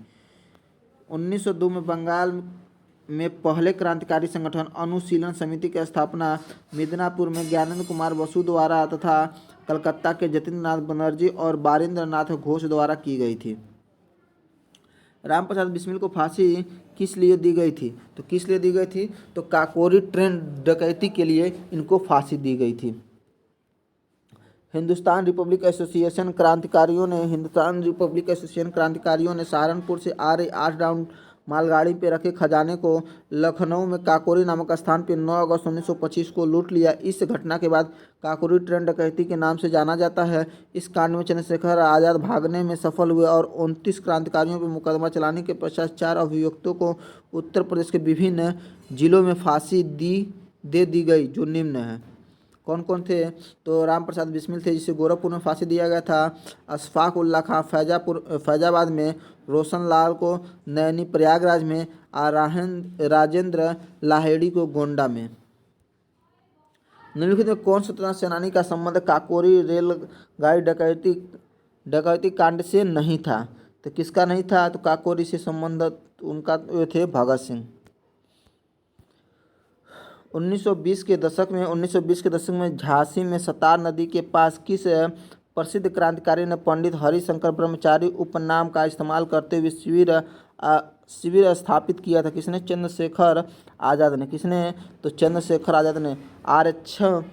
आरक्षा के वनों झांसी से 15 किलोमीटर दूर में निशानेबाजी का अभ्यास करने के लिए प्रसिद्ध क्रांतिकारी चंद्रशेखर आज़ाद ने पंडित हरिशंकर ब्रह्मचारी के उपनाम से कुटिया बनाकर रहते थे। यह कुटिया सतार नदी के किनारे पर अवस्थित था। ध्यातव्य है कि चंद्रशेखर आज़ाद का जन्म 23 जुलाई 1906 को मध्य प्रदेश के भावरा गांव में हुआ था। निम्न में कौन सा भारतीय सोशलिस्ट रिपब्लिकन एसोसिएशन का सदस्य नहीं था? तो कौन नहीं था? ये नाना साहब नहीं थे। हिंदुस्तान सोशलिस्ट रिपब्लिक एसोसिएशन की स्थापना 10 सितंबर 1928 को दिल्ली के फिरोज शाह कोटला ग्राउंड में भगत सिंह, भगवती चरण वोहरा, सुखदेव जैसे युवाओं के नेतृत्व में की गई थी, जिसमें समाजवादी लक्ष्य को स्वीकार किया गया। जबकि नाना साहब 1857 की क्रांति से संबंधित थे। कहाँ से? 1857 की क्रांति से। हिंदुस्तान सोशलिस्ट रिपब्लिक एसोसिएशन की स्थापना किसके द्वारा की गई थी? किसके द्वारा की गई थी? तो भगत सिंह के द्वारा। किसके द्वारा? भगत सिंह के द्वारा। काकोरी ट्रेन डकैती कौन से वर्ष में हुई थी? तो कौन सी वर्ष में हुई थी? तो 1925 में हुई थी। 9 अगस्त 1925 को सहारनपुर के लखनऊ की ओर जा रही सरकारी खजाने को काकोरी नामक स्थान पर लूट लिया गया, जिसे काकोरी कांड किया गया। अगला काकोरी ट्रेन डकैती 1925 में द्वारा आयोजित किया है। किसके द्वारा आयोजित किया गया? तो हिंदुस्तान रिपब्लिक एसोसिएशन के द्वारा। वह औरत कौन है जिसने स्वतंत्रता के लिए लड़ने के लिए भारतीय महिलाओं को जागृति में एक महत्वपूर्ण भूमिका निभाई और उन्हें भारत की कोकिला के नाम से भी जाना जाता? कौन है? तो सरोजिनी नायडू हैं। सरोजिनी नायडू ने स्वतंत्रता के लिए भारतीय महिलाओं को जागृत करने में महत्वपूर्ण भूमिका निभाई। भारत की स्वतंत्रता प्राप्ति के बाद वे उत्तर प्रदेश की पहली महिला राज्यपाल बनी। इन्हें भारत की कोकिला के नाम से भी जाना जाता है। कौन से? सरोजिनी नायडू को। निम्नलिखित में से किसने स्वतंत्रता आंदोलन के एक अंश के रूप में चटगांव शस्त्रागार छापा में भाग लिया था? किसने? तो प्रीतिलता वाडेदार ने स्वतंत्रता आंदोलन के एक अंश के रूप में चटगांव शस्त्रागार छापा में भाग लिया था। चटगांव शस्त्रागार के कब्जे के दौरान 1930 में अनेक व्यक्ति मारे गए थे। प्रीतिलता रेलवे इंस्टीट्यूट पर छापामारी के दौरान मारी गई। कब? रेलवे इंस्टीट्यूट पे। अगला क्वेश्चन है आपका, निम्नलिखित में वो कौन भारतीय था जिसे अंग्रेजों ने स्वतंत्रता संग्राम में शामिल होने के कारण 18 वर्ष की आयु में ही फांसी दे दी थी? कौन थे? ये थे खुदीराम बोस। इनके बारे में देख लेते हैं।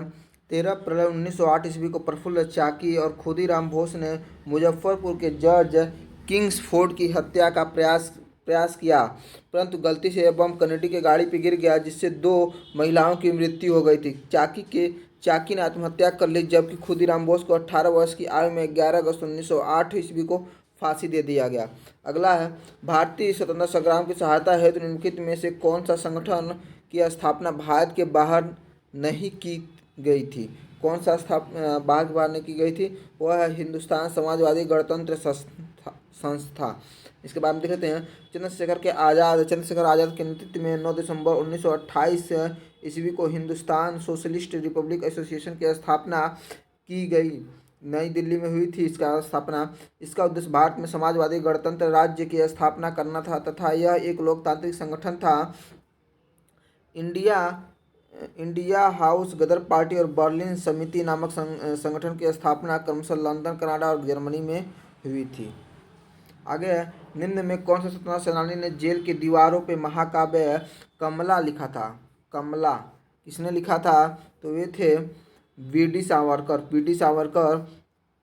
वीडी सावरकर ने जेल के दीवारों पे महाकाव्य कमला लिखा था। वे न केवल स्वाधीनता संग्राम के एक तेजस्वी सेनानी थे, बल्कि महान क्रांतिकारी, चिंतन लेखक, कवि, ओजस्वी वक्ता तथा दूरदर्शी राजनेता भी थे। वीडी सावरकर ने स्थानीय नागरिकों को संगठित कर मित्र मेला नामक गुप्त संगठन की स्थापना की। भगत सिंह और उनके साथियों ने किसका बदला लेने के लिए ब्रिटिश अधिकारी जॉन सॉल्डर्स की हत्या की थी? तो किसका बदला लेने के लिए? तो लाला लाजपत राय की मौत की बदला लेने के लिए।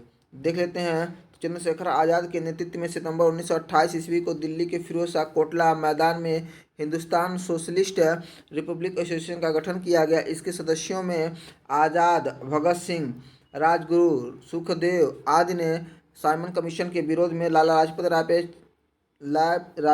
लाजपत राय पर लाठीचार्ज करवाने वाले पुलिस अधीक्षक सैंडर्स की हत्या 17 दिसंबर 1928 ईस्वी को कर दी। असेंबली बम कांड में भगत सिंह के साथ कौन मुख्य आरोपी था? तो कौन मुख्य आरोपी था? तो ये थे बटुकेश्वर दत्त। असेंबली बम कांड में भगत सिंह के साथ बटुकेश्वर दत्त प्रमुख आरोपी थे। भगत सिंह, राजगुरु और सुखदेव को किसकी हत्या के आरोप में फांसी की सजा दी गई? तो ये थे जेपी सॉर्डर्स के द्वारा। भगत सिंह, राजगुरु और सुखदेव को जेपी सॉर्डर्स की हत्या के आरोप में फांसी दी गई। अरोड़ा आसफ अली को कहाँ भारतीय राष्ट्रीय कांग्रेस का ध्वज फहराने के लिए याद किया जाता है? तो कहाँ पे? भारत छोड़ो आंदोलन के दौरान।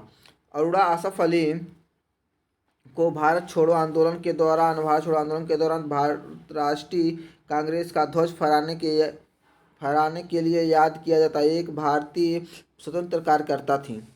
किस क्रांतिकारी ने खुद से मौत को गले लगाया था? तो कौन थे वो? चंद्रशेखर आज़ाद थे। चंद्रशेखर आज़ाद स्वयं मौत को गले लगाने वाले क्रांतिकारी थे। चंद्रशेखर आज़ाद 27 फरवरी 1931 ईस्वी को इलाहाबाद के अल्फ्रेड पार्क में मौजूद थे, जहां अंग्रेजों से मुठभेड़ होने पर अंतिम गोली स्वयं को मार ली थी। अगला, निम्नलिखित में से एक व्यक्ति अंग्रेजों द्वारा फांसी पर चढ़ाया गया स्वतंत्रता संग्राम क्रांतिकारी नहीं है। कौन नहीं है? तो यहाँ चंद्रशेखर आज़ाद फांसी पे नहीं चढ़ाए गए थे। स्वतंत्रता सेनानी भगत सिंह को किस वर्ष फांसी दी गई थी? किस वर्ष दी गई थी? सन 1931 में। पब्लिक सेफ्टी बिल पर बहस के दौरान 8 अप्रैल 1929 ईस्वी को भगत सिंह और बटुकेश्वर दत्त ने केंद्रीय असेंबली की खाली बेंचों पे बम फेंका, जिसका उद्देश्य था किसी भी हत्या न करना, बल्कि अपने उद्देश्यों को जनता एवं सरकार तक पहुंचाना था। बम फेंकते समय भगत सिंह ने पहली बार इंकलाब जिंदाबाद का नारा दिया। लाहौर षड्यंत्र केस के तहत मुकदमा चलाकर 23 मार्च 1931 ईस्वी को भगत सिंह, सुखदेव और राजगुरु को फांसी दे दी गई। ठीक। अगला है, किस भारतीय स्वतंत्रता सेनानी ने 1907 में जर्मनी के स्टुटगार्ट में सप्तऋषि नामक झंडा लहराया था? किसने लहराया था? तो मैडम कामा। इनके बारे में देख लेते हैं। तो श्रीमती वी काजी रुस्तम कामा, मैडम कामा जिसे कहते हैं, भारतीय मूल की पारसी नागरिक थीं, जिन्होंने लंदन, जर्मनी और अमेरिका का भ्रमण कर भारत का स्वतंत्रता के पक्ष में प्रचार किया। वे जर्मनी के स्टुटगार्ट नगर में 22 अगस्त 1907 को द्वितीय अंतर्राष्ट्रीय समाजवादी कांग्रेस में भारत का प्रथम तिरंगा राष्ट्रध्वज फहराने के लिए विख्यात हुई। इस ध्वज के ऊपर पट्टी में नारंगी रंग था, जिससे एक कमल और 7 सितारे वेदक सप्तऋषि बने थे।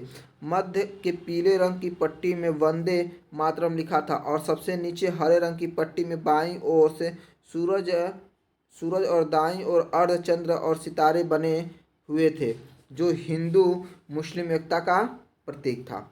अगला है, अभिनव भारत समाज की स्थापना किसके द्वारा की गई थी? तो ये थे विनय सावरकर के द्वारा किया गया था। तो अभिनव भारत समाज की स्थापना विनायक दामोदर सावरकर ने 1904 ईस्वी में की थी। इस संस्था में को ब्रिटिश सरकार से प्रतिरोध के लिए बनाया गया था। सन 1952 ईस्वी में सावरकर ने इस संस्था को स्वयं भंग कर दिया और उसका कहना था कि स्वतंत्रता प्राप्ति का लक्ष्य पूरा हो गया, अब इसका कोई ज़रूरत नहीं है, और उनका कहना था। निम्नलिखित में से किसे भारत के स्वतंत्रता आंदोलन का मुख्य चरमपंथी नेता के रूप में जाना जाता है? तो चरमपंथी नेता के रूप में जाना जाता है बाल गंगाधर तिलक को। बाल गंगाधर तिलक उग्र राष्ट्रवादी चरमपंथी नेता थे जो स्वतंत्रता सेनानी, वकील और समाज सेवक थे। कोमागाटामारू कोमागाटामारू घटना से संबंधित था। किससे संबंधित था? तो भारतीय स्वतंत्रता संग्राम से संबंधित था। इसके बारे में देख लेते हैं। तो कोमागाटामारू घटना भारतीय स्वतंत्रता संग्राम से संबंधित थी। वर्ष 1914 में कोमागाटामारू नामक जहाज 376 भारतीयों को लेकर समुद्री रास्ते से कनाडा के ब्रिटिश कोलंबिया तट पर पहुंचा। इसमें 340 सिख, 24 मुसलमान, 12 हिंदू और ब्रिटिश थे।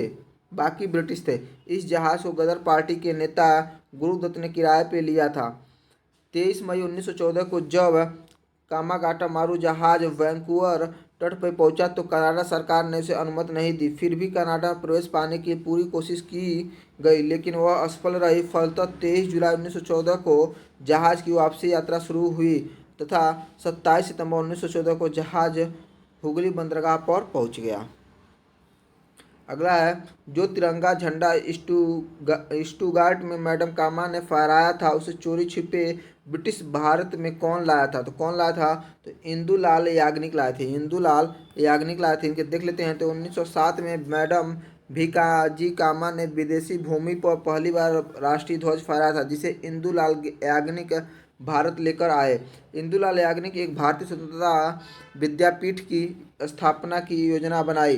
1923 ईस्वी में महात्मा गांधी के साथ इन्हें भी जेल में बंद कर दिया गया। इन्होंने अपनी पूरी संपत्ति महागुजरात सेवा ट्रस्ट को दान कर दिया था।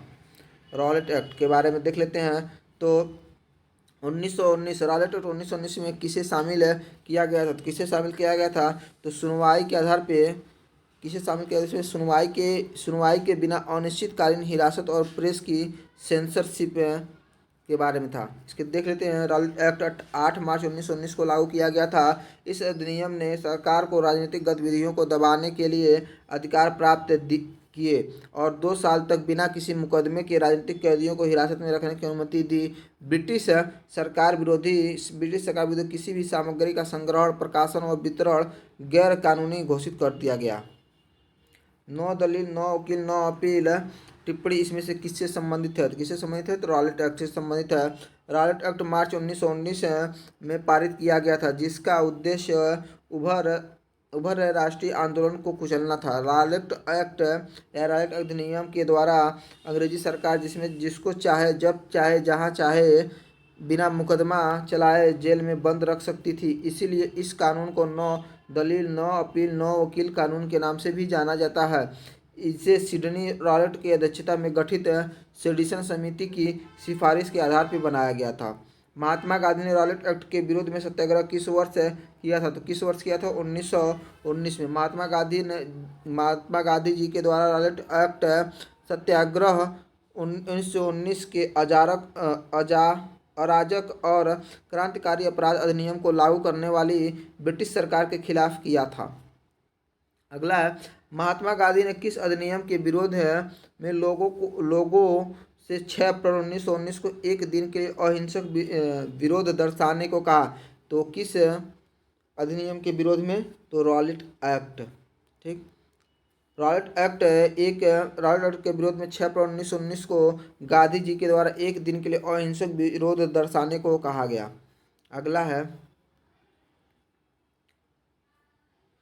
फरवरी 1919 में सत्याग्रह सभा की स्थापना द्वारा की गई। किसके द्वारा की गई? तो मोहनदास करमचंद गांधी के द्वारा की गई थी। रॉलेट एक्ट 1919 को महात्मा गांधी जी ने काला कानून कहा क्योंकि मोतीलाल नेहरू ने इसे बिना वकील, बिना अपील, बिना दलील का कानून कहा। उनके विरुद्ध महात्मा गांधी जी ने सत्याग्रह सभा की स्थापना की। गांधी जी ने किस एक्ट या अधिनियम के खिलाफ लड़ने और सत्याग्रह शुरू करने का फैसला किया? तो कौन सा खिलाफ था? तो रॉलेट एक्ट 1919। अगला है आपका, रॉलेट एक्ट पारित किया गया। कब पारित किया गया? तो 1919 में। रॉलेट एक्ट के अंतर्गत निम्नलिखित में से कौन सा उपाय अपनाया गया था? कौन सा उपाय अपनाया गया था? तो मुकदमे के बिना कारावास की उपाय अपनाई गई थी। रॉलेट एक्ट इस कानून की प्रमुख विशेषता यह थी कि इसके द्वारा ब्रिटिश सरकार को यह अधिकार प्राप्त हो गया कि संदेह के आधार पर किसी भी भारतीय पर अदालत में बिना मुकदमा चलाए जेल में अनिश्चित काल के लिए बंद कर सकती थी। रॉलेट एक्ट किस वर्ष पारित हुआ था? तो 1929 में पारित हुआ था। इसके ब्रिटिश सरकार ने कुख्यात रॉलेट अधिनियम कब पारित किया था? इस अधिनियम में बिना मुकदमों के राजनीतिक नज़रबंदी की अनुमति दी गई थी, तो ये था 1919 में। अगला है जलियांवाला बाग हत्याकांड। जलियांवाला बाग हत्याकांड के बारे में देख लेते हैं। तो जलियांवाला बाग हत्याकांड की घटना से संबंध में निम्नलिखित कौन सा कथन गलत है? तो कौन सा आपका कथन गलत हो जाएगा? तो इसमें हो जाएगा ए नंबर कथन गलत हो जाएगा। जलियांवाला बाग की घटना चौरी चौरा की घटना के बाद हुई थी, तो उसके बाद नहीं, उसके पहले हुई थी, जिसमें पुलिसकर्मियों का एक बड़ा समूह पुलिस के हाथ साथ भिड़ गया था। तो ये वाला ऑप्शन गलत है। यही ऑप्शन मतलब सही हो जाएगा, क्योंकि गलत पूछा गया था, ये ऑप्शन सही हो जाएगा। इसके बारे में देख लेते हैं। अराजक और क्रांतिकारी अपराध अधिनियम 1919, जिसे रॉलेट एक्ट के नाम से जाना जाता है, के विरोध हेतु जलियांवाला बाग में आयोजित एक शांतिपूर्ण बैठक में शामिल लोगों पर जनरल डायर ने गोली चलाने का आदेश दे दिया, जिसमें हजारों लोग मारे गए। इतिहास में यह घटना जलियांवाला बाग हत्याकांड के नाम से जानी जाती है। यह घटना 13 फरवरी 1919 को हुई थी, जबकि चौरी चौरा घटना 4 फरवरी 1922 को घटित हुई थी। निम्नलिखित में किस ब्रिटिश नीति ने लोगों को जलियांवाला बाग अमृतसर में एकत्र होने के लिए विवश किया? तो कौन सा घटना था? तो ये था आपका रॉलेट एक्ट अधिनियम। रॉलेट एक्ट अधिनियम जलियांवाला बाग हत्याकांड 13 अप्रैल 1919 को पंजाब के अमृतसर में हुआ था। रॉलेट एक्ट का विरोध करने के लिए एक सभा हो रही थी, जिसे जनरल डायर नामक अंग्रेज अधिकारी ने अकारण उस सभा पर गोली चलवा दी। अगला है जलियांवाला बाग हत्याकांड इनमें से किस शहर में हुआ था? तो किस शहर में हुआ था? तो अमृतसर में हुआ था। गांधी जी का के खिलाफ अभियान प्रेस पर ब्रिटिश सेंसरशिप और पेशी के बिना नज़रबंदी के जवाब में था। तो क्या था? रॉलेट एक्ट था। गांधी जी का रॉलेट एक्ट सत्याग्रह रॉलेट एक्ट के विरोध में राष्ट्रीय स्तर पर प्रथम आंदोलन था। यह सत्याग्रह 1919 में अराजक और क्रांतिकारी अपराध अधिनियम लागू करने वाली ब्रिटिश सरकार के जवाब में किया था। यह एक्ट प्रेस पर ब्रिटिश सेंसरशिप और सरकार के द्वारा अन्य राजनीतिक गतिविधियों को दबाने के लिए अधिकार प्रदत्त थी। इसके द्वारा 2 साल तक बिना किसी मुकदमे के राजनीतिक कैदियों को हिरासत में रखने की अनुमति दी गई थी। आगे देखते हैं दोस्तों। तो जलियांवाला बाग हत्याकांड के विरोध में गांधी जी ने किस सम्मान को लौटा दिया था? तो कौन सा सम्मान था? कैसर और हिंद की उपाधि जो थी वो लौटा दी गई। कौन सी उपाधि थी? तो कैसर और हिंद की उपाधि थी। इसके बारे में देख लेते हैं। जलियांवाला बाग हत्याकांड के विरोध में गांधी जी ने कैसर और हिंद की उपाधि, रविन्द्रनाथ टैगोर ने सर की उपाधि लौटा दी थी। इस हत्याकांड में हंसराज नामक भारतीय ने जनरल डायर का सहयोग किया था। किसने किया था सहयोग? हंसराज नामक भारतीय ने। रविन्द्रनाथ टैगोर ने की वजह से अपनी नाइटहुड की उपाधि लौटा दी। किस वजह से? तो ये था जलियांवाला बाग नरसंहार के वजह से। इसके बाद हम देख लेते हैं। नोबेल पुरस्कार विजेता बांग्ला लेखक और कवि रविन्द्रनाथ टैगोर को ब्रिटिश सरकार ने नाइटहुड यानी सर की उपाधि से नवाजा था, लेकिन 13 अप्रैल 1919 में हुए जलियांवाला बाग हत्याकांड के विरोध के फलस्वरूप उन्होंने नाइटहुड की उपाधि ब्रिटिश सरकार को लौटा दी। जलियांवाला बाग नरसंहार को अब हुआ था, तो कब हुआ था? 13 अप्रैल 1919 को। 9 अप्रैल 1919 को रॉलेट एक्ट के विरोध के आरोप में पंजाब के 2 लोकप्रिय नेता सैफुद्दीन किचलू तथा डॉक्टर सत्यपाल मलिक को ब्रिटिश सरकार ने गिरफ्तार किया। इनकी गिरफ्तारी के विरोध में 13 अप्रैल 1919 को बैसाखी के दिन अमृतसर के जलियांवाला बाग में एक विशाल सभा का आयोजन किया गया, जिसमें जनरल डायर ने भीड़ पर गोलियां चलाने का आदेश दिया। इस घटना से जलियांवाला बाग हत्याकांड कहते हैं। सरकारी रिपोर्ट के अनुसार इस हत्याकांड में 379 व्यक्ति मारे गए एवं 200 लोग घायल हुए। जलियांवाला बाग नरसंहार किस तिथि को हुआ था? तो किस तिथि को हुआ था? 13 अप्रैल 1919 को। लॉर्ड चेम्सफोर्ड ने 1919 में जलियांवाला बाग हत्याकांड की घटना की जांच के लिए समिति का गठन किया। कौन सी समिति थी? तो हंटर समिति थी। कौन सी समिति? हंटर समिति। जलियांवाला बाग हत्याकांड की जांच के लिए सरकार ने हंटर समिति बनाई थी। 14 अक्टूबर 1919 को भारत सरकार ने डिसऑर्डर इंक्वायरी कमेटी के गठन की घोषणा की। यह समिति लॉर्ड विलियम हंटर की अध्यक्षता के चलते उसके नाम पर हंटर कमीशन के नाम से जानी जाती है। जलियांवाला बाग नरसंहार किस वायसराय के कार्यकाल में हुआ था? तो किस वायसराय के कार्यकाल में हुआ था? तो लॉर्ड चेम्सफोर्ड के वायसराय में हुआ था। इसमें देख लेते हैं। तो जलियांवाला बाग हत्याकांड 13 अप्रैल 1919 को हुआ था। इस समय भारत का वायसराय लॉर्ड चेम्सफोर्ड था। यह वर्ष 1916 से लेकर 1921 तक भारत के वायसराय थे। इनके कार्यकाल के समय अन्य महत्वपूर्ण घटनाएं जैसे लखनऊ अधिवेशन, रॉलेट एक्ट, खिलाफत आंदोलन, असहयोग आंदोलन आदि थे। जलियांवाला बाग हत्याकांड के विरोध का प्रत्यक्ष परिणाम क्या था? तो प्रत्यक्ष परिणाम रॉलेट अधिनियम था। जलियांवाला बाग हत्याकांड में अहम भूमिका के कारण माइकल फ्रांसिस ओडायर की हत्या किसके द्वारा की गई थी? तो ऊधम सिंह के द्वारा कर दी गई थी। जलियांवाला बाग हत्याकांड के जिम्मेदार माइकल ओडायर की ऊधम सिंह ने 13 मार्च 1940 को लंदन में गोली मारकर हत्या कर दी थी। 31 जुलाई 1940 को उन्हें फांसी दे दी गई। जलियांवाला बाग नरसंहार का बदला लेने के लिए लंदन में जनरल ओडायर को किसने मारा था? किसने मारा था? सरदार ऊधम सिंह ने मारा था। जलियांवाला बाग नरसंहार किस वर्ष घटित हुआ था? तो किस वर्ष घटित हुआ था? तो 1919 में, 13 अप्रैल 1919 में। जलियांवाला बाग हत्याकांड का आदेश किसने दिया था? तो ये दिया था कर्नल रेजिनाल्ड डायर ने। जलियांवाला बाग हत्याकांड का आदेश ब्रिगेडियर जनरल रेजिनाल्ड डायर ने दिया था। इस घटना के समय माइकल ओडायर पंजाब के उप राज्यपाल 1913 से 1919 थे। इस हत्याकांड के लिए सीधे गोली चलाने का आदेश रेजिनाल्ड डायर ने दिया था।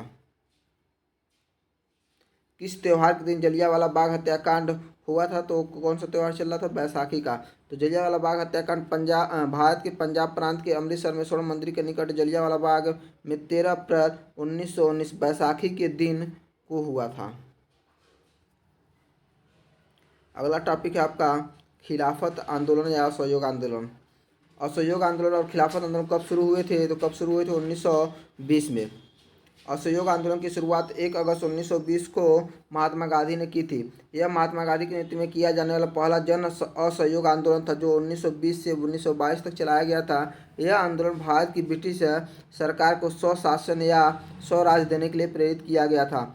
असहयोग आंदोलन के चार मुख्य कारण थे। पहला था जलियांवाला बाग हत्याकांड, दूसरा मांटेग्यू चेम्सफोर्ड सुधार के साथ असंतोष, रॉलेट एक्ट, खिलाफत आंदोलन। 5 फरवरी 1922 को चौरी चौरा घटना हो जाने के पश्चात असहयोग आंदोलन वापस ले लिया गया।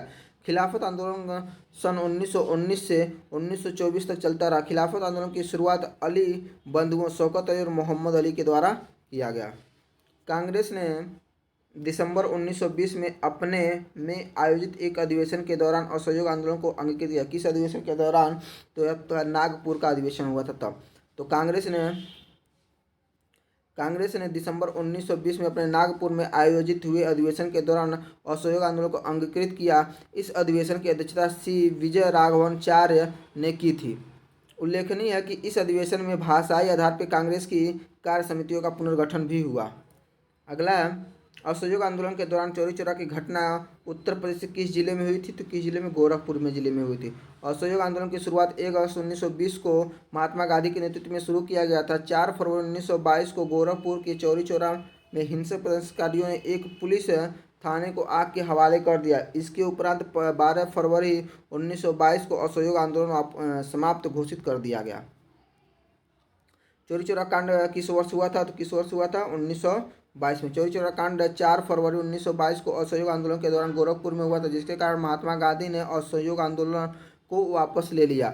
असहयोग आंदोलन की शुरुआत 1920 में हुई थी। कि हिंसक घटना के बाद गांधी जी द्वारा असहयोग आंदोलन वापस लिया। किस हिंसक घटना के बाद? तो चौरी चौरा की हिंसक घटना के बाद असहयोग आंदोलन को वापस ले लीजिएगा। महात्मा गांधी के नेतृत्व में असहयोग आंदोलन कब से कब तक चलाया गया? तो कब से कब तक चलाया गया? तो 1920 से 1922 तक चलाया गया।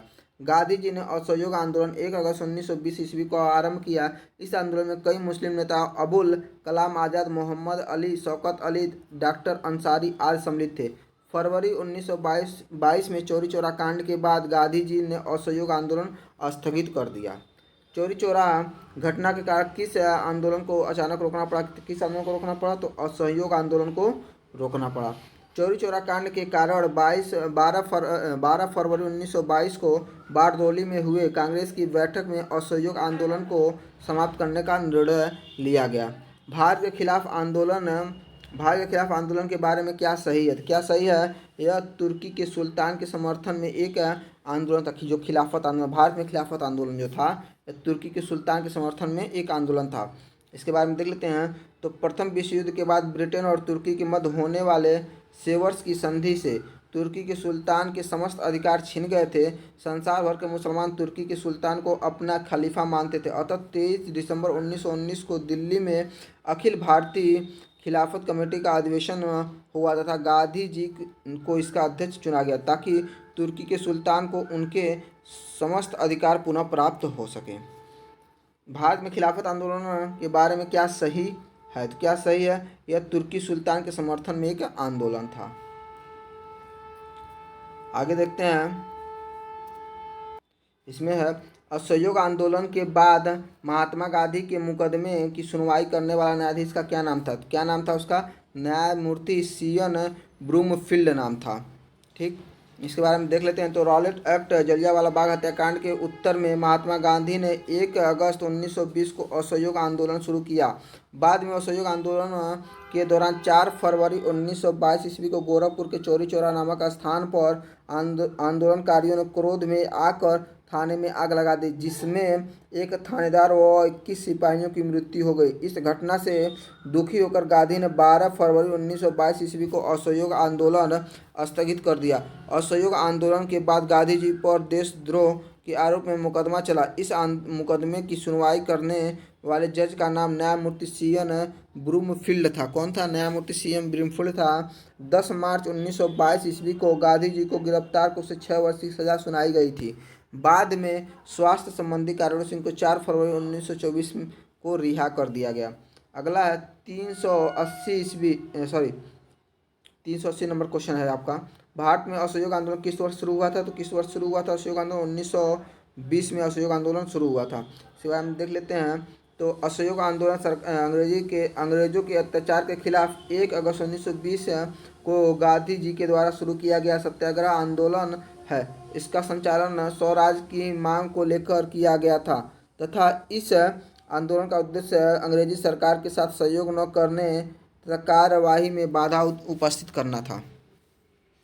अखिल भारतीय खिलाफत समिति में जब यह घोषणा करते हुए एक प्रस्ताव पारित किया गया कि किसी भी मुसलमान को ब्रिटिश भारतीय सेवा में सेवा प्रदान नहीं करना चाहिए, तो क्या था? जुलाई 2021 में कहा गया। इसके बाद हम देख लेते हैं। तो खिलाफत समिति का गठन 1919 में अली बंधुओं, मौलाना अब्दुल कलाम आज़ाद तथा अजमल खां और हसरत मोहानी के नेतृत्व में किया गया था, ताकि ब्रिटिश सरकार को तुर्की के प्रति अपना रवैया बदलते हुए मजबूर किया जा सके। जुलाई 1921 में अखिल भारतीय खिलाफत समिति ने एक प्रस्ताव पारित किया, जिसमें घोषणा की गई कि किसी भी मुसलमान को ब्रिटिश भारतीय सेना में सेवा नहीं देनी चाहिए। निम्नलिखित में क्या असहयोग और खिलाफत आंदोलन का परिणाम रहा? तो क्या परिणाम रहा? तो मजदूर व कई छोटे बड़े शहरों में हड़ताल पर चले गए। अगला है असहयोग और खिलाफत आंदोलन का परिणाम में यह निकला कि मजदूर वर्ग कई छोटे बड़े शहरों में हड़ताल पर चला गया। हजारों छात्रों ने सरकार द्वारा स्थापित स्कूलों और कॉलेजों को छोड़ दिया तथा महिलाओं ने बड़ी संख्या में आंदोलन में भाग लिया तथा उनके द्वारा पर्दा प्रथा का त्याग किया गया। वर्ष 1919 से 1922 के मध्य ब्रिटिश शासन के विरुद्ध खिलाफत और असहयोग 2 जन आंदोलन आयोजित किए गए। अगला, खिलाफत आंदोलन की शुरुआत में हुई थी। किस में हुई थी? तुर्की में हुई थी। खिलाफत आंदोलन की शुरुआत तुर्की में हुई थी। इसकी शुरुआत 1908 में खलीफा के प्रभुत्व का उन्मूलन, खलीफा के पद की समाप्ति का प्रथम चरण था। भारत में खिलाफत आंदोलन मोहम्मद अली और शौकत अली के नेतृत्व में मार्च 1919 में बम्बई में शुरू हुआ था। इस आंदोलन का सीधे तौर पे भारत से कोई संबंध नहीं था। खिलाफत आंदोलन का मुख्य उद्देश्य तुर्की खलीफा को पुनः स्थापित करना तथा वहाँ के धार्मिक क्षेत्रों से प्रतिबंध हटाना था। अली बंधु शौकत अली और मोहम्मद अली द्वारा भारत में किस आंदोलन का नेतृत्व किया गया? किस आंदोलन का? तो था खिलाफत आंदोलन। 1920 में किस आंदोलन को असहयोग आंदोलन के साथ जोड़ा जाता है? तो खिलाफत आंदोलन को असहयोग आंदोलन के साथ जोड़ा जाता है। 1922 में गांधी जी के द्वारा असहयोग आंदोलन स्थगित करने का मुख्य कारण क्या था? तो मुख्य कारण था उत्तर प्रदेश में चौरी चौरा पुलिस स्टेशन में उग्र भीड़ द्वारा आग लगा दी गई थी। फरवरी 1922 को उत्तर प्रदेश के गोरखपुर जिले में चौरी चौरा घटना हो जाने पर गांधी जी ने 22 फरवरी 1922 ईस्वी को असहयोग आंदोलन वापस ले ली। खिलाफत आंदोलन का नेतृत्व किसने किया था? शौकत अली और मोहम्मद अली। ठीक, आगे देखते हैं दोस्तों, खिलाफत आंदोलन का नेतृत्व किसने किया था? तो खिलाफत आंदोलन का नेतृत्व अली बंधु ने किया था। इनके बारे में देख लेते हैं। तो खिलाफत आंदोलन 1919-1924 की शुरुआत प्रथम विश्व युद्ध के समाप्त होने के पश्चात हुई थी। प्रथम विश्व युद्ध में तुर्की की हार के पश्चात ब्रिटेन ने तुर्की के प्रति कठोर नीति अपनाते हुए कई निर्णय लिया, जिसमें से खलीफा का पद समाप्त करना एवं तुर्की का विभाजन करना शामिल था। सन 1919 में अली बंधुओं द्वारा अखिल भारतीय खिलाफत कमेटी का गठन किया गया, जिसमें इन आंदोलन की शुरुआत हुई। इस आंदोलन का मुख्य उद्देश्य तुर्की के खलीफा के पद को पुनः स्थापित करना तथा वहाँ के धार्मिक क्षेत्रों से प्रतिबंधों को हटाना था। मौलाना अबुल कलाम आज़ाद ने अल हिलाल और मोहम्मद अली ने कामरेड समाचार पत्रों से खिलाफत आंदोलन का प्रचार किया। आगे चलकर महात्मा गांधी जी के आंदोलन से जुड़ने से आंदोलन की लोकप्रियता और भी बढ़ी। 1920-22 में असहयोग आंदोलन का नेतृत्व किसने किया था? तो असहयोग आंदोलन का नेतृत्व किया था गांधी जी ने। भारतीय इतिहास में वर्ष 1920 से 1922 तक असहयोग आंदोलन का नेतृत्व महात्मा गांधी ने किया था। गौरतलब है कि गांधी जी के नेतृत्व में असहयोग आंदोलन 1 अगस्त 1920 को ईस्वी को उपवास और प्रार्थना के साथ प्रारंभ हुआ। वर्ष 1921 में असहयोग आंदोलन अपने चरमोत्कर्ष पर था, परंतु 4 फरवरी 1922 ईस्वी को गोरखपुर के चौरी चौरा नामक स्थान पर घटी घटना के फलस्वरूप गांधी जी ने असहयोग आंदोलन स्थगित कर दिया। 1922 में गांधी जी वाला असहयोग आंदोलन को वापस लेने का मुख्य कारण क्या था? तो मुख्य कारण था आपका भीड़ ने उत्तर प्रदेश के चौरी चौरा नामक स्थान पर एक पुलिस स्टेशन में आग लगा दी। 4 फरवरी 1922 को उत्तर प्रदेश के गोरखपुर जिले के चौरी चौरा नामक स्थान पर कोई भीड़ द्वारा पुलिस स्टेशन में आग लगाने की घटना 12 फरवरी 1922 को महात्मा गांधी द्वारा असहयोग आंदोलन वापस ले लिया गया। चौरी चौरा कांड की घटना परिणाम स्वरूप इनमें से किस आंदोलन के अचानक बंद कर दिया गया? तो कौन सा असहयोग आंदोलन बंद कर दिया गया? चौरी चौरा कांड का संबंध असहयोग आंदोलन से है। यह 4 फरवरी 1922 में घटित हुआ था। गोरखपुर जिले के चौरी चौरा नामक स्थान पर असहयोग आंदोलन में भाग लेने वाले लोगों ने पुलिस के खिलाफ अपना जनाक्रोश व्यक्त किया, जिसमें 23 पुलिस कर्मी और नागरिकों की मृत्यु हो गई थी। असहयोग आंदोलन को हिंसक होते देख 12 फरवरी 1922 को महात्मा गांधी ने असहयोग आंदोलन को वापस ले लिया। अगला है, निम्नलिखित में किसने खिलाफत आंदोलन का नेतृत्व किया? किसने किया था? तो शौकत अली ने किया था। खिलाफत आंदोलन का नेतृत्व अली बंधु शौकत अली और मोहम्मद अली द्वारा सन 1919 में किया गया था। खिलाफत आंदोलन का मुख्य उद्देश्य तुर्की के खलीफा के पद को पुनः स्थापित करना और वहाँ के धार्मिक क्षेत्रों से प्रतिबंधों को हटाना था। अगला टॉपिक है स्वराज पार्टी। स्वराज पार्टी इनमें से कौन से स्वतंत्रता सेनानी मोतीलाल नेहरू के साथ स्वराज पार्टी के सह संस्थापक थे? तो कौन थे? तो चित्तरंजन दास थे। चित्तरंजन दास। स्वराज पार्टी का गठन 1923 में देशबंधु चित्तरंजन दास तथा मोतीलाल नेहरू द्वारा किया गया था। CR दास इसके अध्यक्ष और मोतीलाल नेहरू इसके महासचिव थे। ठीक, निम्नलिखित में से कौन 1923 में गठित स्वराज पार्टी के संस्थापक सदस्यों में से एक था? तो कौन थे? CR दास। स्वराज पार्टी की स्थापना जनवरी 1923 में मोतीलाल नेहरू और चित्तरंजन दास CR दास द्वारा किया गया था। कब किया गया था? 1923 में। स्वराज पार्टी की स्थापना कब हुई थी? तो स्वराज पार्टी की स्थापना 1923 में हुई थी। इसके बारे में देख लेते हैं। तो असहयोग आंदोलन की समाप्ति के पश्चात 1923 ईस्वी में स्वराज पार्टी का स्थापना इलाहाबाद में की गई थी। भारतीय लोगों के लिए अपेक्षाकृत अधिक स्वतंत्रता की मांग करने स्वराज पार्टी की स्थापना की गई तथा गया में स्वराज पार्टी का गठन कब हुआ था? गया में कब हुआ था? तो 1923 में हुआ था।